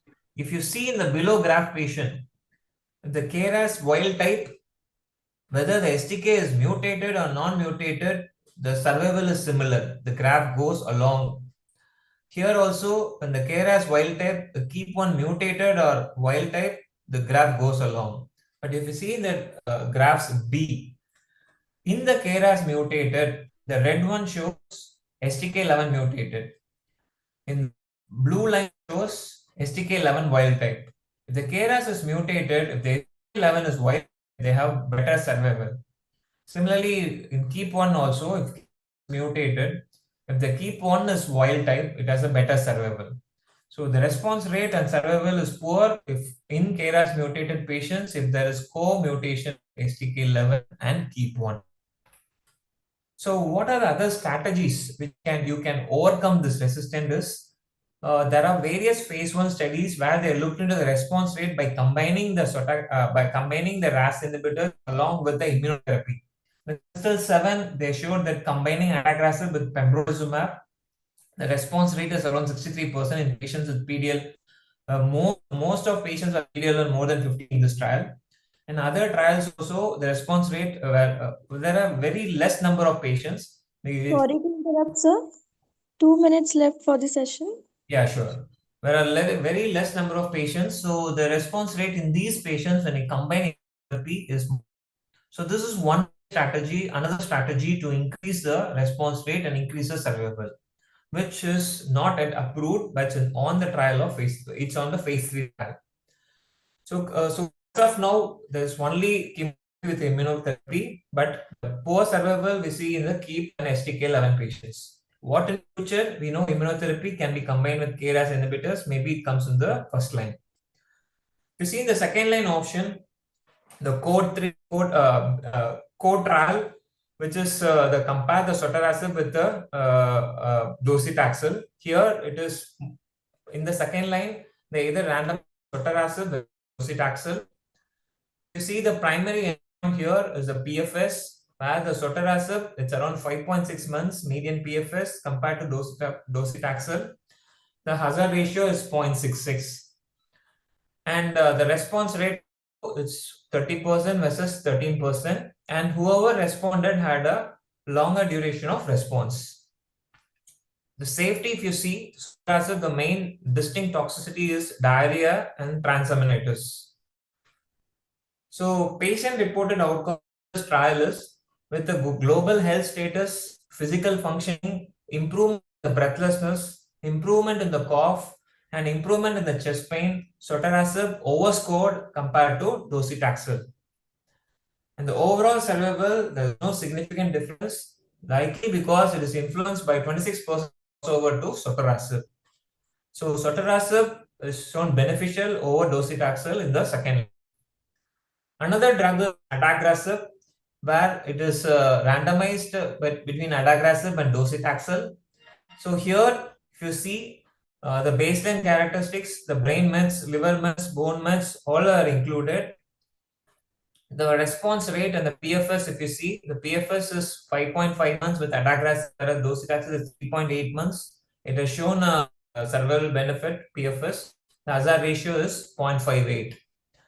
And if you see how the intracranial response with adagrasib, also there is a response which is around the 30%, and the disease control rate is around 82%. Adagrasib has a response rate intracranially. So safety wise, like sotorasib, adagrasib also have a diarrhea and the transaminitis. So unlike the chemotherapy where the neutropenia is more. So we have seen line options. All these adagrasib or sotorasib acts on the off inhibitors. That is, they bind to the GDP state of KRAS.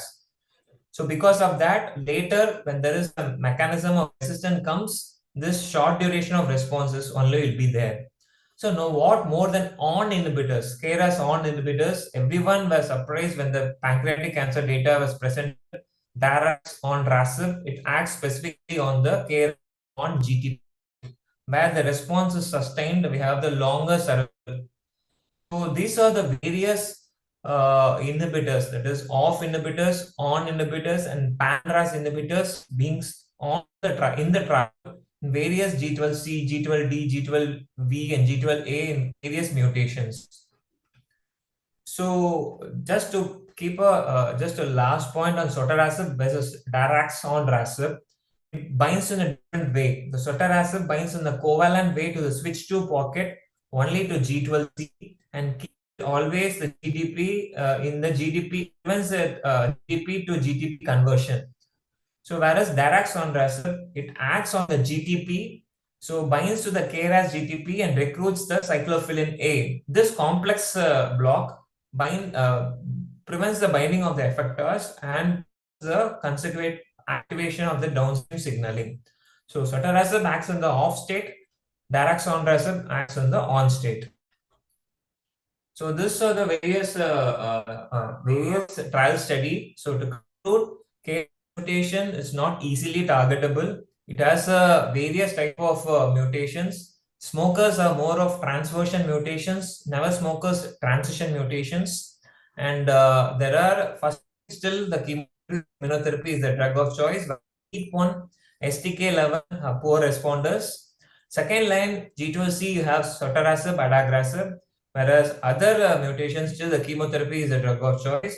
You have other drugs like combination of immunotherapy with KRAS inhibitors in the first line being evaluated, and other PANRAS inhibitors and GRAS on inhibitors where on the is in the trial. So future KRAS mutation also will have a good overall survival. Will hope. Thank you. Thank you, sir, for that excellent presentation. We now arrive at a highly anticipated segment of our evening, the case-based panel discussion on advanced NSCLC precision oncology meets real-world practice. This session will be moderated by our program director, Dr. R. Prasanna, Senior Consultant Medical and Hemato-Oncologist at Apollo Specialty Hospitals, Trichy, Tamil Nadu. Joining him is an extraordinary panel experts, Dr. Neelam Singh, Associate Professor, Medical Oncologist, AIMS Hospital, Bhubaneswar, Dr. S. Dulaisiraman, Consultant Medical Oncologist, SRM Medical College, Hospital and Research Center, Tamil Nadu, Dr. Rachna, Associate Professor, Medical Oncologist, Nizam's Institute of Medical Sciences, Hyderabad, Dr. Bhavesh, Consultant Medical Oncologist, Thangam Cancer Center, Tamil Nadu, Dr. Satyamurthy, Senior Consultant Medical and Radiation Oncologist, VS Hospital, Chennai, Dr. Keval Kalavadia, Consultant Medical Oncologist and Hematologist, Nathalal Parikh Cancer Institute, Rajkot. Sir, I handed over the proceedings to you, sir. Thank you, sir. Thank you.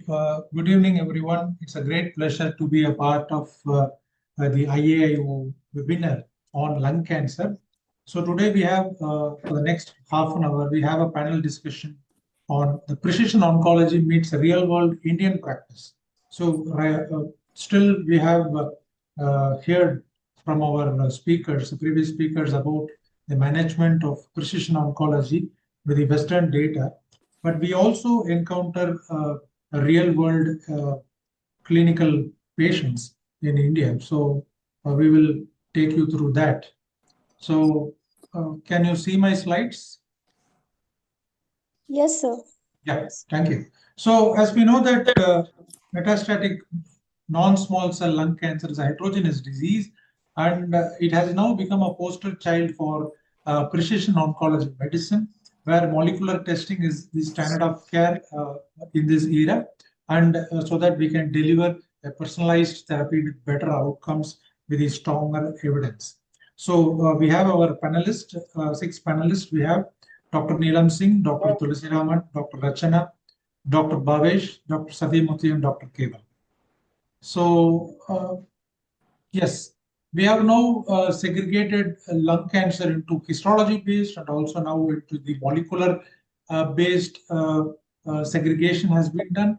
And we are right now trying to identify driver mutations which can guide the personalized therapy in advanced non-small cell lung cancer. But the biomarker testing comes with a difficulty. As we know, in 2024 IASLC Global Survey says that at least 1/3 of our patients, especially in Indian patients, do not have access to the biomarker testing and also the results. So this is just a global study, but in India, I think the value would be slightly more. So probably at least 50% of our patients are still not eligible for the biomarker testing and also the personalized medicine in lung cancer. The main difficulty is the cost and also the time frame and the accessibility and probably the awareness for the patient and the caregiver. So right now we have a lot of targets, especially biomarker stimulated targets. Again, this is an SCAT, as we all know, ESMO scale for clinical actionability of molecular targets, where the biomarker testing has now become the evidence of tier 1, which is being readily available in our country for personalized medicine in lung cancer. So it all starts from the EGFR mutations, the most common exon 19, exon 21 L858R mutation, and non-exon 19 deletion or exon 21 mutations, and exon 20 insertion mutation, and also ALK, ROS1, BRAF, FRET, MET, HER2, KRAS, NTRK, and NRG. So right now we have at least a conglomeration of at least 12 to 13 genetic mutations available, which can act as a druggable target for a precision oncology, personalized medicine for lung cancer. So we know that IASLC recommends the integration of liquid biopsy upfront along with the tissue-based biopsy, as one of the speakers also alluded to previously. We do have tissue-based sampling, that is a standard of care, but also, especially in certain situations, we also go for a integrated or concomitant liquid biopsy or plasma cell-free DNA genotyping. So let us dive into the first case. I will be presenting just four very simple cases, just very light cases, especially in Indian scenario. So this is a 65-year-old male, non-smoker, with a history of dyspnea associated with cough for 10 days, presented to the emergency room and admitted in the cardiac ICU under the cardiologist. He was having a comorbidity of multiple comorbidities of diabetes, hypertension, previous coronary artery disease, post PTCA, and also his ejection fraction was very low, less than 40. So, and his CT chest incidentally was done. It showed a left upper lobe mass, which was again biopsied, CT guided, and it was proven as an adenocarcinoma. So this was the imaging of the patient, right, left upper lobe mass, typical with the mediastinal lymphadenopathy, bulky mediastinal lymphadenopathy. So, and we can also see a moderate pericardial effusion for this patient, and also there is a left ventricular thrombus, apical left ventricular thrombus is also seen. So this is also evident. So PET CT was done subsequently, and PET CT showed left upper lobe peripheral mass, nearly 4.1 into 4.1 centimeter with mediastinal pleural infiltration, qualifies for T4 with multiple mediastinal lymph nodes, as I alluded, and has a patient had a moderate pericardial effusion with a left ventricular apex intraventricular thrombus, and was supraclavicular nodes also positive. So we sent for a biomarker testing. So incidentally, it was again positive for EGFR L858R. It's a classical mutation of exon 21, along with the TP53 mutation was also positive. And so the questions would be, yes, the significance of TP53 co-mutation in EGFR positive advanced NSCLC, and what are the treatment options available in Indian context. So let us forget the European or Western data.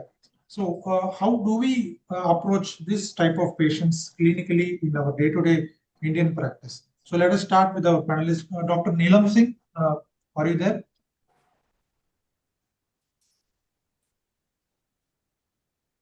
Dr. Neelam Singh, can you take?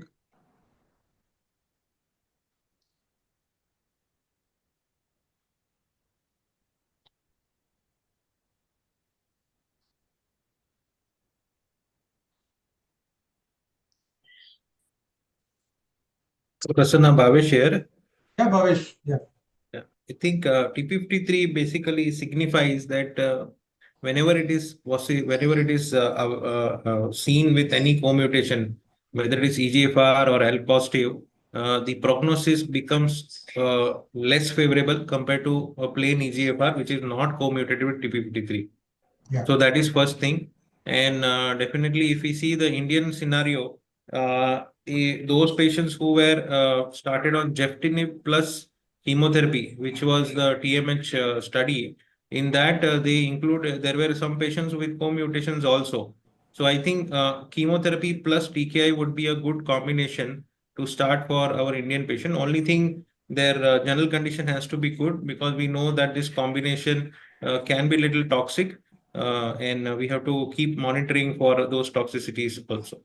So I think Gefitinib plus Pemetrexed plus carboplatin or cisplatin, that should be the choice for our patients. Great. So Dr. Tulasi Raman, are you there? Yes, sir, I'm there, sir. You can address this question. Yeah. Sir, as I told, P53 mutation along with EGFR carries a like less favorable prognosis when compared to without P53. So there are some trials which they addressed by using bevacizumab on in this situation, but those trials were all negative trials, I think, sir. So yeah, for this patient, considering the low injection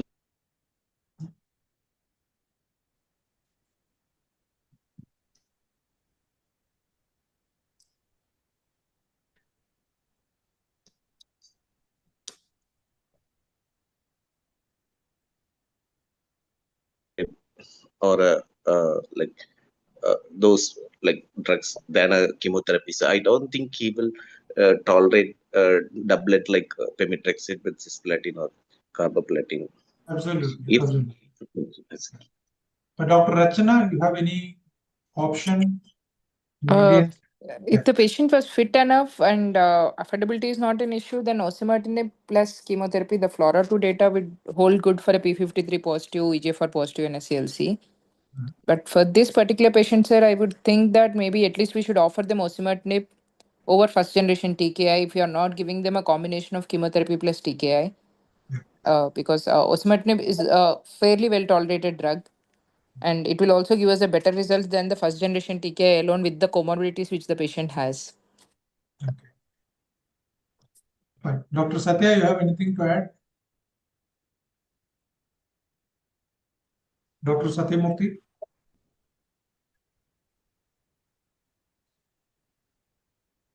Dr. Satyamurthy, are you there?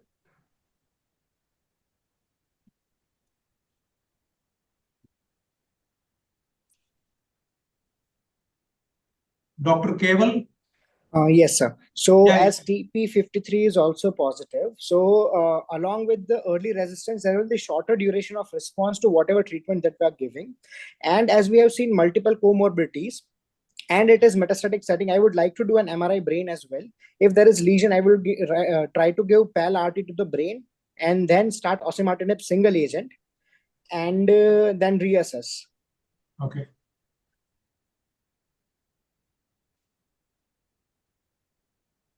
But usually, Prasanna, osimertinib or any other single agent TKI, they will not be very effective in patients who are having co-mutation of TP53.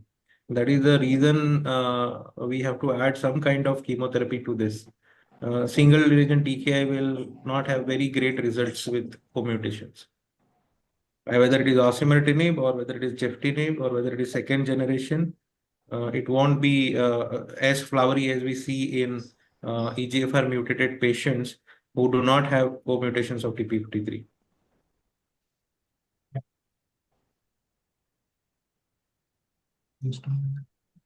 Screen is not moving.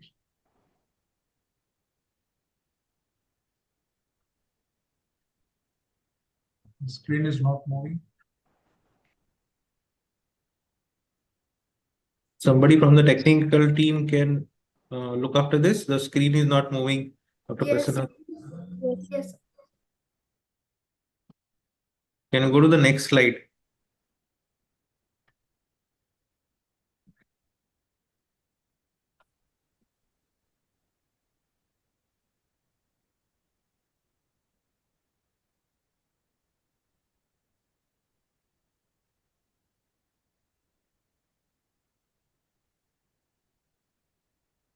Sir, please give 2 minutes of time. We'll checking, sir. Yeah.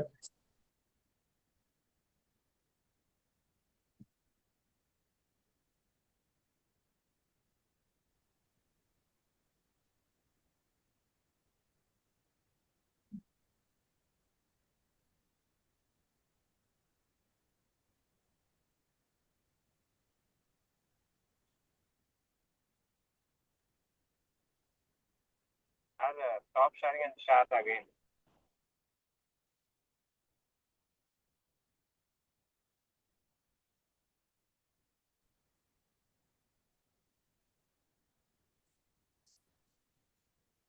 Yeah, are you able to view now? Yes. Yeah. So as our panelists said, TP53 is more of a negative biomarker, especially there's a co-mutant, which is available especially with EGFR mutation. And we have some key considerations in choosing therapy when it comes to EGFR positive advanced lung cancer. We know that it's each molecule will have a different side effect profile. And again, depending upon the comorbidities, the patient's performance status, and again, we know the co-mutations and EGFR subtype, we like to choose our generation of EGFR drugs. And we now have the best data with FLAURA2 with osimertinib with chemotherapy. But for this patient, he's not eligible for chemotherapy. So probably we can go for a FLAURA-based osimertinib based therapy. So yes, the third generation versus first generation, we are now becoming comfortable in using osimertinib, where the overall survival is just 38.6 months, and with works better in EGFR exon 19 deletion than EGFR L858R mutations, and better CNS penetration also. But now we have the arrival of lazertinib with amivantamab, but again, amivantamab is very too costly, especially in India, and lazertinib is not available right now. So let us resort to osimertinib with or without a platinum-based chemotherapy. So this is again further resistance mechanism which may be acquired with osimertinib use. This is according to the FLAURA study. We can have secondary EGFR mutations, especially C79S. This will be like less than 10% of individuals, and HER2 amplification can occur especially in 2%, and also the MET amplification is the most common being studied post-osimertinib resistance, and also the transformation into the histology, different histology like a small cell or a squamous cell can also occur in 5 to 15%. So the most common would be the off-target resistance mechanism.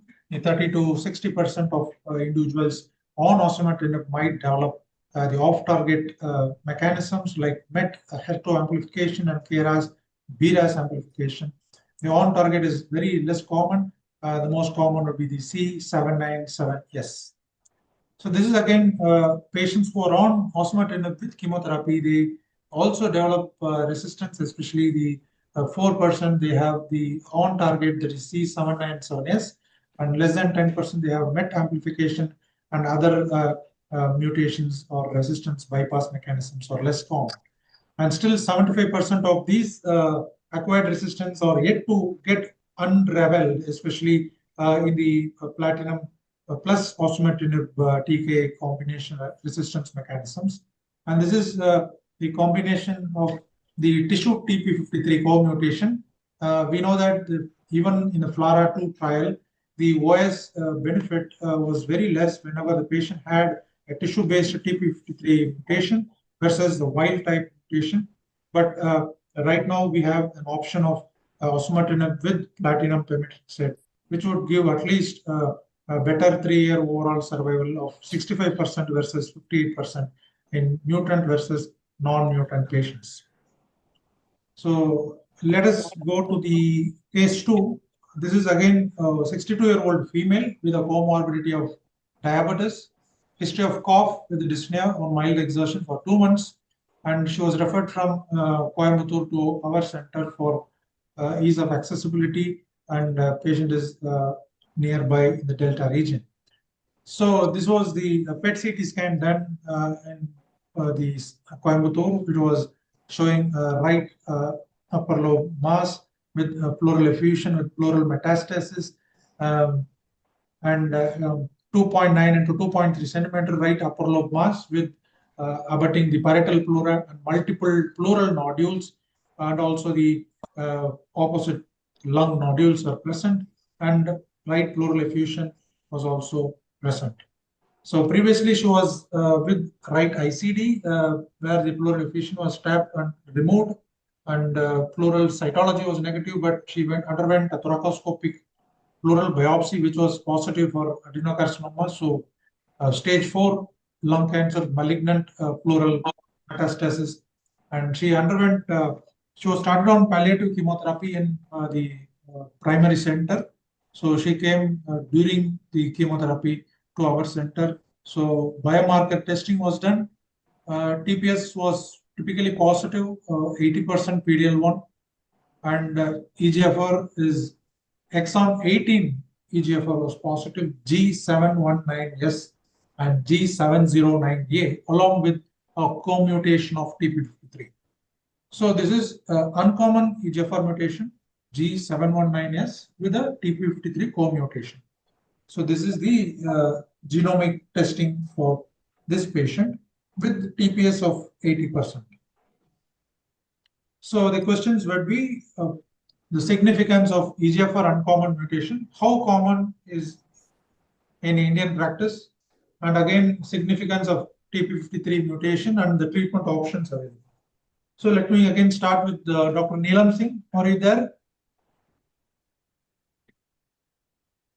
Dr. Neelam Singh? Okay, if you are not there, then I will switch over to Dr. Tulasi Raman. You can take this question.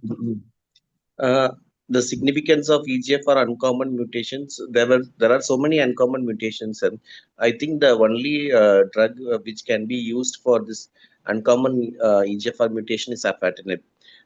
There is some data on only afatinib.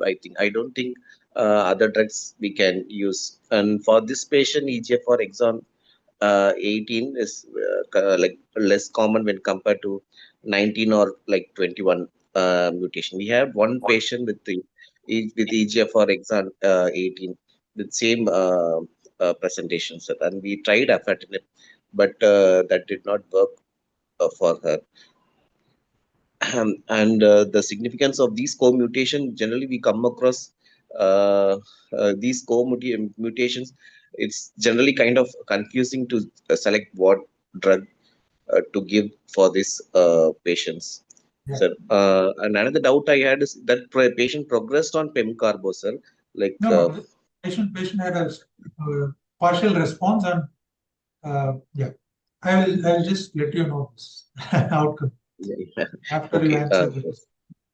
Yeah, so my only drug would be an afatinib. Like Afatinib. Okay, Dr. Rachana, what's your choice for this patient? Sir, it's afatinib is the data which we have for the G719S targeted therapy. Osimertinib, we do have some data, but not for most of the uncommon mutations. Another option which we don't have in India is amivantamab plus lazertinib, which has shown good activity in uncommon mutations, but lazertinib is still not available for us. Yes. So the present data and the availability, if you think of afatinib, is a good choice, but it is a bit intolerant drug, I would say, because of the diarrhea, which is a very severe toxicity, which majority of the patients do complain. So tolerance is one issue with afatinib. Okay. Dr. Satyamurthy, are you there? Dr. Satya? Okay, Dr. Good evening, Prasanna. Yeah, please. You can take these questions. Yeah, yes. The EGFR is commonly as everyone told, it's 18 and 21 is the most common, but yeah, sorry, 18 is very rare. 19 and 21 is common. Along with P53, they won't the anti-EGFR therapy will not work much. As everyone told, is afatinib is the choice. In this case, we can try low dose afatinib instead of 40 milligram. 30 milligram can be tried for this patient. Okay. Dr. Keval, your insights on afatinib?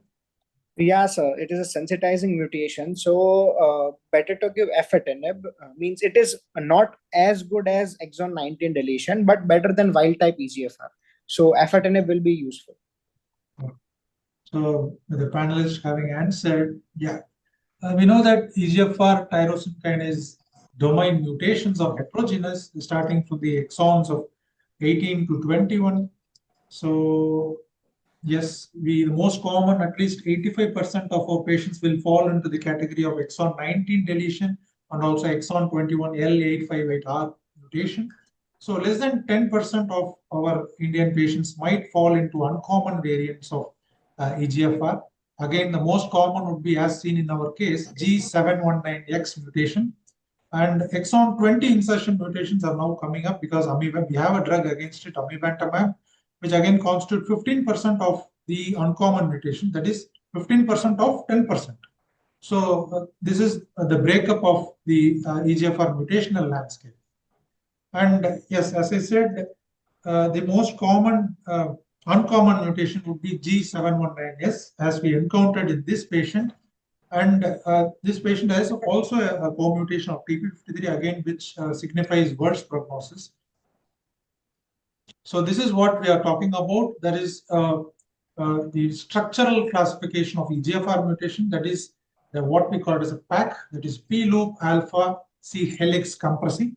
So there is a different drug binding pocket where our third generation osimertinib will not work for these PAC mutations, especially the G719X. And most of our panelists have voted for afatinib. Yes, we have some data of afatinib, the second generation EGFR TKI in PAC EGFR mutations. So, as rightly said, afatinib 40 milligram OD was given as a maintenance therapy after 6 cycles of PEM carbo. And this is after 4 months of afatinib as an excellent response. And it was just a very small residual disease in the right upper lobe. And most of the pleural effusion has cleared away and pleural metastasis or non-FDG. This is after 15 months of the patient is still on afatinib post 15 months. So this is again, a patient is maintaining a very stable disease, asymptomatic, clinically doing well. And this is again a comparison of post 4 months and 15 months of afatinib. The non-FDG primary mass was just 1.3 to 1.1 centimeter. And also there is a resolution of right lung nodules, and also the mild FDG pleural deposits were seen. And also the mediastinal lymph nodes have become non-FDG and patient is maintaining a stable disease even after 15 months of afatinib. So this is again a good. Yeah. So I have a doubt. Means we have given PEM and carbo for 6 cycles. Yes. Will there be any use if we give PEM maintenance along with afatinib? I have not tried PEM with afatinib as a maintenance. But right now, this patient is doing well on afatinib. I don't want to give more toxicity to her. So I think other panelists, do you have any experience on PEM with afatinib maintenance? I think only maintenance should be either same maintenance or switch maintenance. So either you can put patient on PEM maintenance or switch to TKI maintenance. Yes, yes. Because I have not used such combination. Okay. So this is a good story of afatinib. So let us switch over to case 3. Again, this will be a very short case. A 73-year-old female with history of right upper chest pain for 2 months with a comorbidity of diabetes and hypertension. And this was the right upper lobe irregular mass, especially the infiltrating the pleura. And mass was 4.2 into 4.4 centimeter in size with multiple mediastinal lymph nodes and also other soft tissue nodules, especially in the same lung and also the contralateral lung. Polyphase 1 advanced NSCLC. And CT-gated biopsy was done, mucinous adenocarcinoma. PDL1 was typically negative. And she had a KRAS G12V mutation with none of the biomarker mutation, driver mutation are positive. We know that KRAS is mutually exclusive with EGFR, ALK, BRAF, and also ROS1. So we have a non-G12C KRAS mutation, that is G12V mutation. And yes, we have now heard talk about KRAS mutation status. And we now will discuss the significance of KRAS mutation in NSCLC, G12C versus non-G12C, and what would be your treatment option for this patient, particular patient, non-G12C KRAS mutation. Dr. Tulasi Raman, please. Sir, I think the KRAS mutation, the approval for adagrasib and sotorasib is in second line. So probably I will give chemotherapy. If progress, then I will give. And for this patient, PDL1 is also negative, so you don't have an option of using immunotherapy with the Okay, sir. chemotherapy. So, So if it's G12C, then I will definitely give sotorasib or adagrasib, sir. This patient Like is G12V. G12B. Okay. Yeah. So I'm not very sure on this answer, sir. Okay. So Dr. Rachana, your insights on this?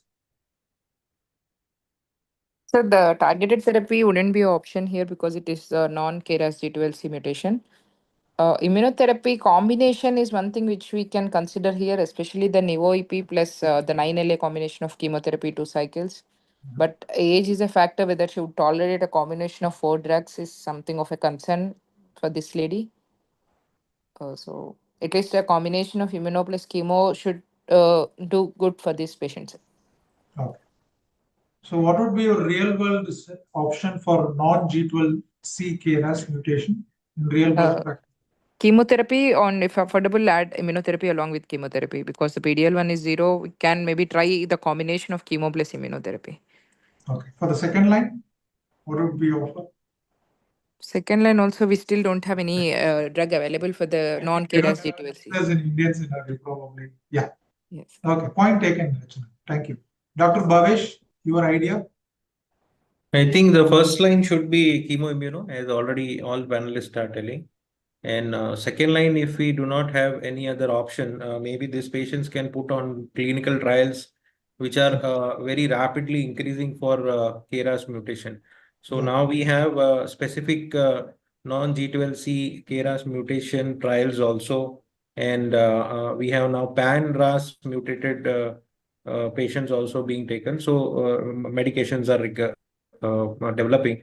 So I think clinical trials should be always on the card for such kind of patients who are, we know that with chemotherapy or any other known TKIs right now, what we have is not going to give them a good survival more than a year. Yeah, good. Dr. Satya, your experience on KRAS mutation? We'll go for only chemotherapy, Prasanna. We have not tried any other immunotherapy is not tried. So we give only chemotherapy for this patient. Okay. Dr. Keval? Yes, chemo plus immuno. And as you said about second line, I would consider ramucirumab along with taxane if it is needed. Would you consider bevacizumab along with chemotherapy in such patients, or you have? So I haven't added bevacizumab in such patients, but yeah, as no other option is there, we can try. Okay. Oh. Dr. Keval, do we have any evidence for ramucirumab in second line? Not many evidence, but what I was thinking was if we get the whole NGS panel and if we can see if there are other mutations that mentioned in the previous talk, like STK11 means immunotherapy resistance is there, or KEAP1 if poor prognosis, then we can surely add something else. And recently, I don't remember exactly, but I was reading something where there was a data about ramucirumab and KRAS non-G12C. I don't remember exactly, but I just remembered the gist of it. Okay, fine. So as Dr. Narendran was alluding to, we have the KRAS proto-oncogene activating mutation in 30% of non-squamous NSCLC. So KRAS is usually targeted on the codon 12. So most common would be the KRAS G12C. Again, it constitutes around 40%. And as in our patient, G12 will be the next most common KRAS mutation, which constitutes of 19%, followed by G12D and G12A. So again, this will be seen in female patients with prior smoking history, G12C. And Narendran has already alluded to the off inhibitors like sotorasib, adagrasib, which works in G12C mutations. We have also an KRAS on inhibitors like daraxonrasib, which works for pancreatic adenocarcinoma, which was recently presented in the Resolute trial. And as Narendran was alluded to, this again, whenever we have a TP53 positive, these patients would be more susceptible to immunotherapy combination as well, because they have a hot tumor environment, whereas these vulnerable mutations of STK11 and KEAP1 render the tumor cold, and immune therapy will not be an option for such patients. So a little bit about G12V, which is around 21% of NSCLC KRAS mutated cases and 3% of overall NSCLC cases, which occurs in smokers. And we have a new drug on the pipeline, QTX-3544. It's a multi-KRAS inhibitor or pan-KRAS inhibitor, which has selectivity towards G12V, and also the RMC-5127 is a G12V inhibitor with good CNS penetration data. So things are beginning to moving on in G12 non-G12C as well. We have pan-KRAS inhibitors in the pipeline, and also the KRAS on inhibitors will have some effect on non-G12C, and things are get to evolve it. So G12V, we have QTX-3544, probably in the phase 1 and phase 2 trials. So probably in the next decade, we can have a non-G12C druggable targets and new therapies available for us. So right now, we resort to sotorasib and adagrasib only for G12C mutations, and we resort to second-line chemotherapy for non-G12C mutation. So I will just wrap up with case 4. So this is a 65-year-old male with history of left chest pain associated with the dyspnea for 15 days and multiple significant comorbidities. As you can see, she was with diabetes, hypertension, coronary artery disease, post-PTCA, diabetic nephropathy, and hypothyroid. And PET CT revealed a left lower lobe lung mass, again a huge mass of 4.4 into 3.7, with significant mediastinal lymphadenopathy and massive left pleural effusion. Did an ultrasound-guided therapeutic thoracentesis, was pleural cytology was positive, and CT-graded biopsy was done, shows adenocarcinoma of TTF positive, and TPS PD-L1 was 25%, and the NGS panel was EGFR exon 19 deletion, also with a de novo T790M mutation with exon 20. So this is the okay. So can we? Okay. So de novo EGFR T790M. So the prevalence in Indian oncology practice and the treatment options and response. So Sorry to interrupt. yeah. 2 minutes left for the session, sir. Yeah, this is the last Okay, case. sir. Yes. I'll Yes. wind up. Yeah. So Dr. Tulasi Raman, your Yes, sir. Mostly I've seen like very less than 10% with de novo T790M, sir. Like most of the time it is acquired T790M. I think treatment option will be an osimertinib for this patient. okay. So you will not be adding chemotherapy because she has multiple significant comorbidities, probably. Yes, sir. Probably a single agent osimertinib. Dr. Rachana, your thoughts on de novo EGFR T790? Sir, around 2 to 3% would be the incidence, sir, not more than that. Yeah. Not a common thing. EGFR exon 20 we do see, but T790M upfront is lesser compared to exon 20 mutations. And treatment-wise, osimertinib single agent should be good enough with the clinical history which we have. Yeah. So maybe single agent should be good enough for these patients. Dr. Satya, your thoughts on de novo EGFR T790? Presentation only. De novo is very rare. Mostly, as Tulasi Raman told, this secondary mutations is more common than the de novo. So, option is only osimertinib for this patient. Okay. Chemotherapy, if no comorbidity, we can add, but in this patient, only osimertinib is enough. Okay. Dr. Keval, you have any experience on de novo EGFR T790?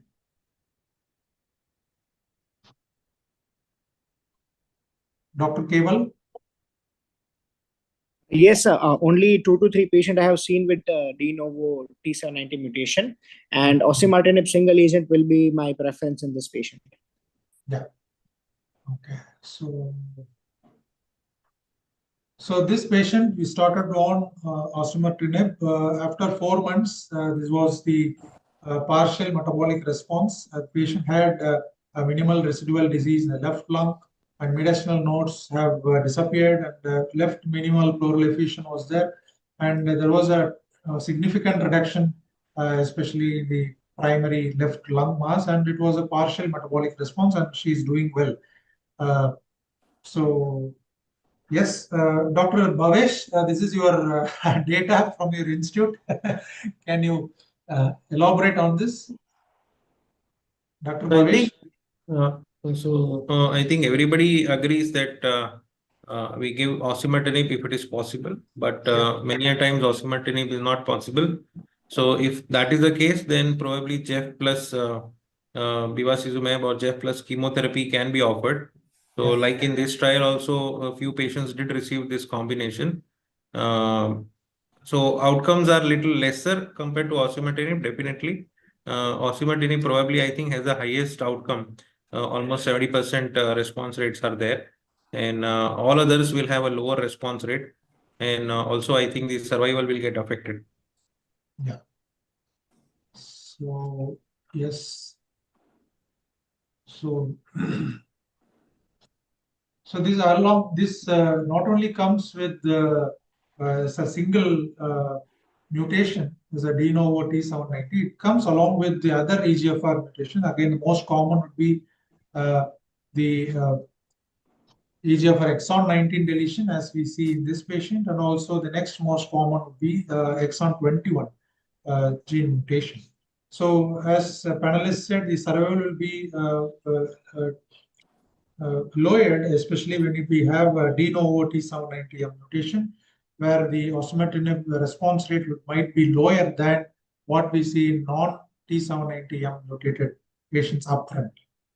So, thank you everyone for the enlightening discussion in advanced lung cancer panel discussion. So, thank you, IAO team. So, over to the organizers. Thank you. Thank you, sir, and to all our panelists for an incredible, interactive, and enriching clinical discussion. On behalf of IAIO, I would like to express our deepest gratitude to Dr. Prasanna sir for his leadership as Program Director, our esteemed faculty members, and every single attendee who took the time to join us tonight. Your active participation is what drives medical education forward. All the participants will be receiving their certificates within 2 to 3 working days to your registered mail ID. I repeat, all the participants will be receiving their certificate within 2 to 3 working days in your registered mail ID. Thank you once again. Have a wonderful evening ahead. Thank you. Good night. Good night.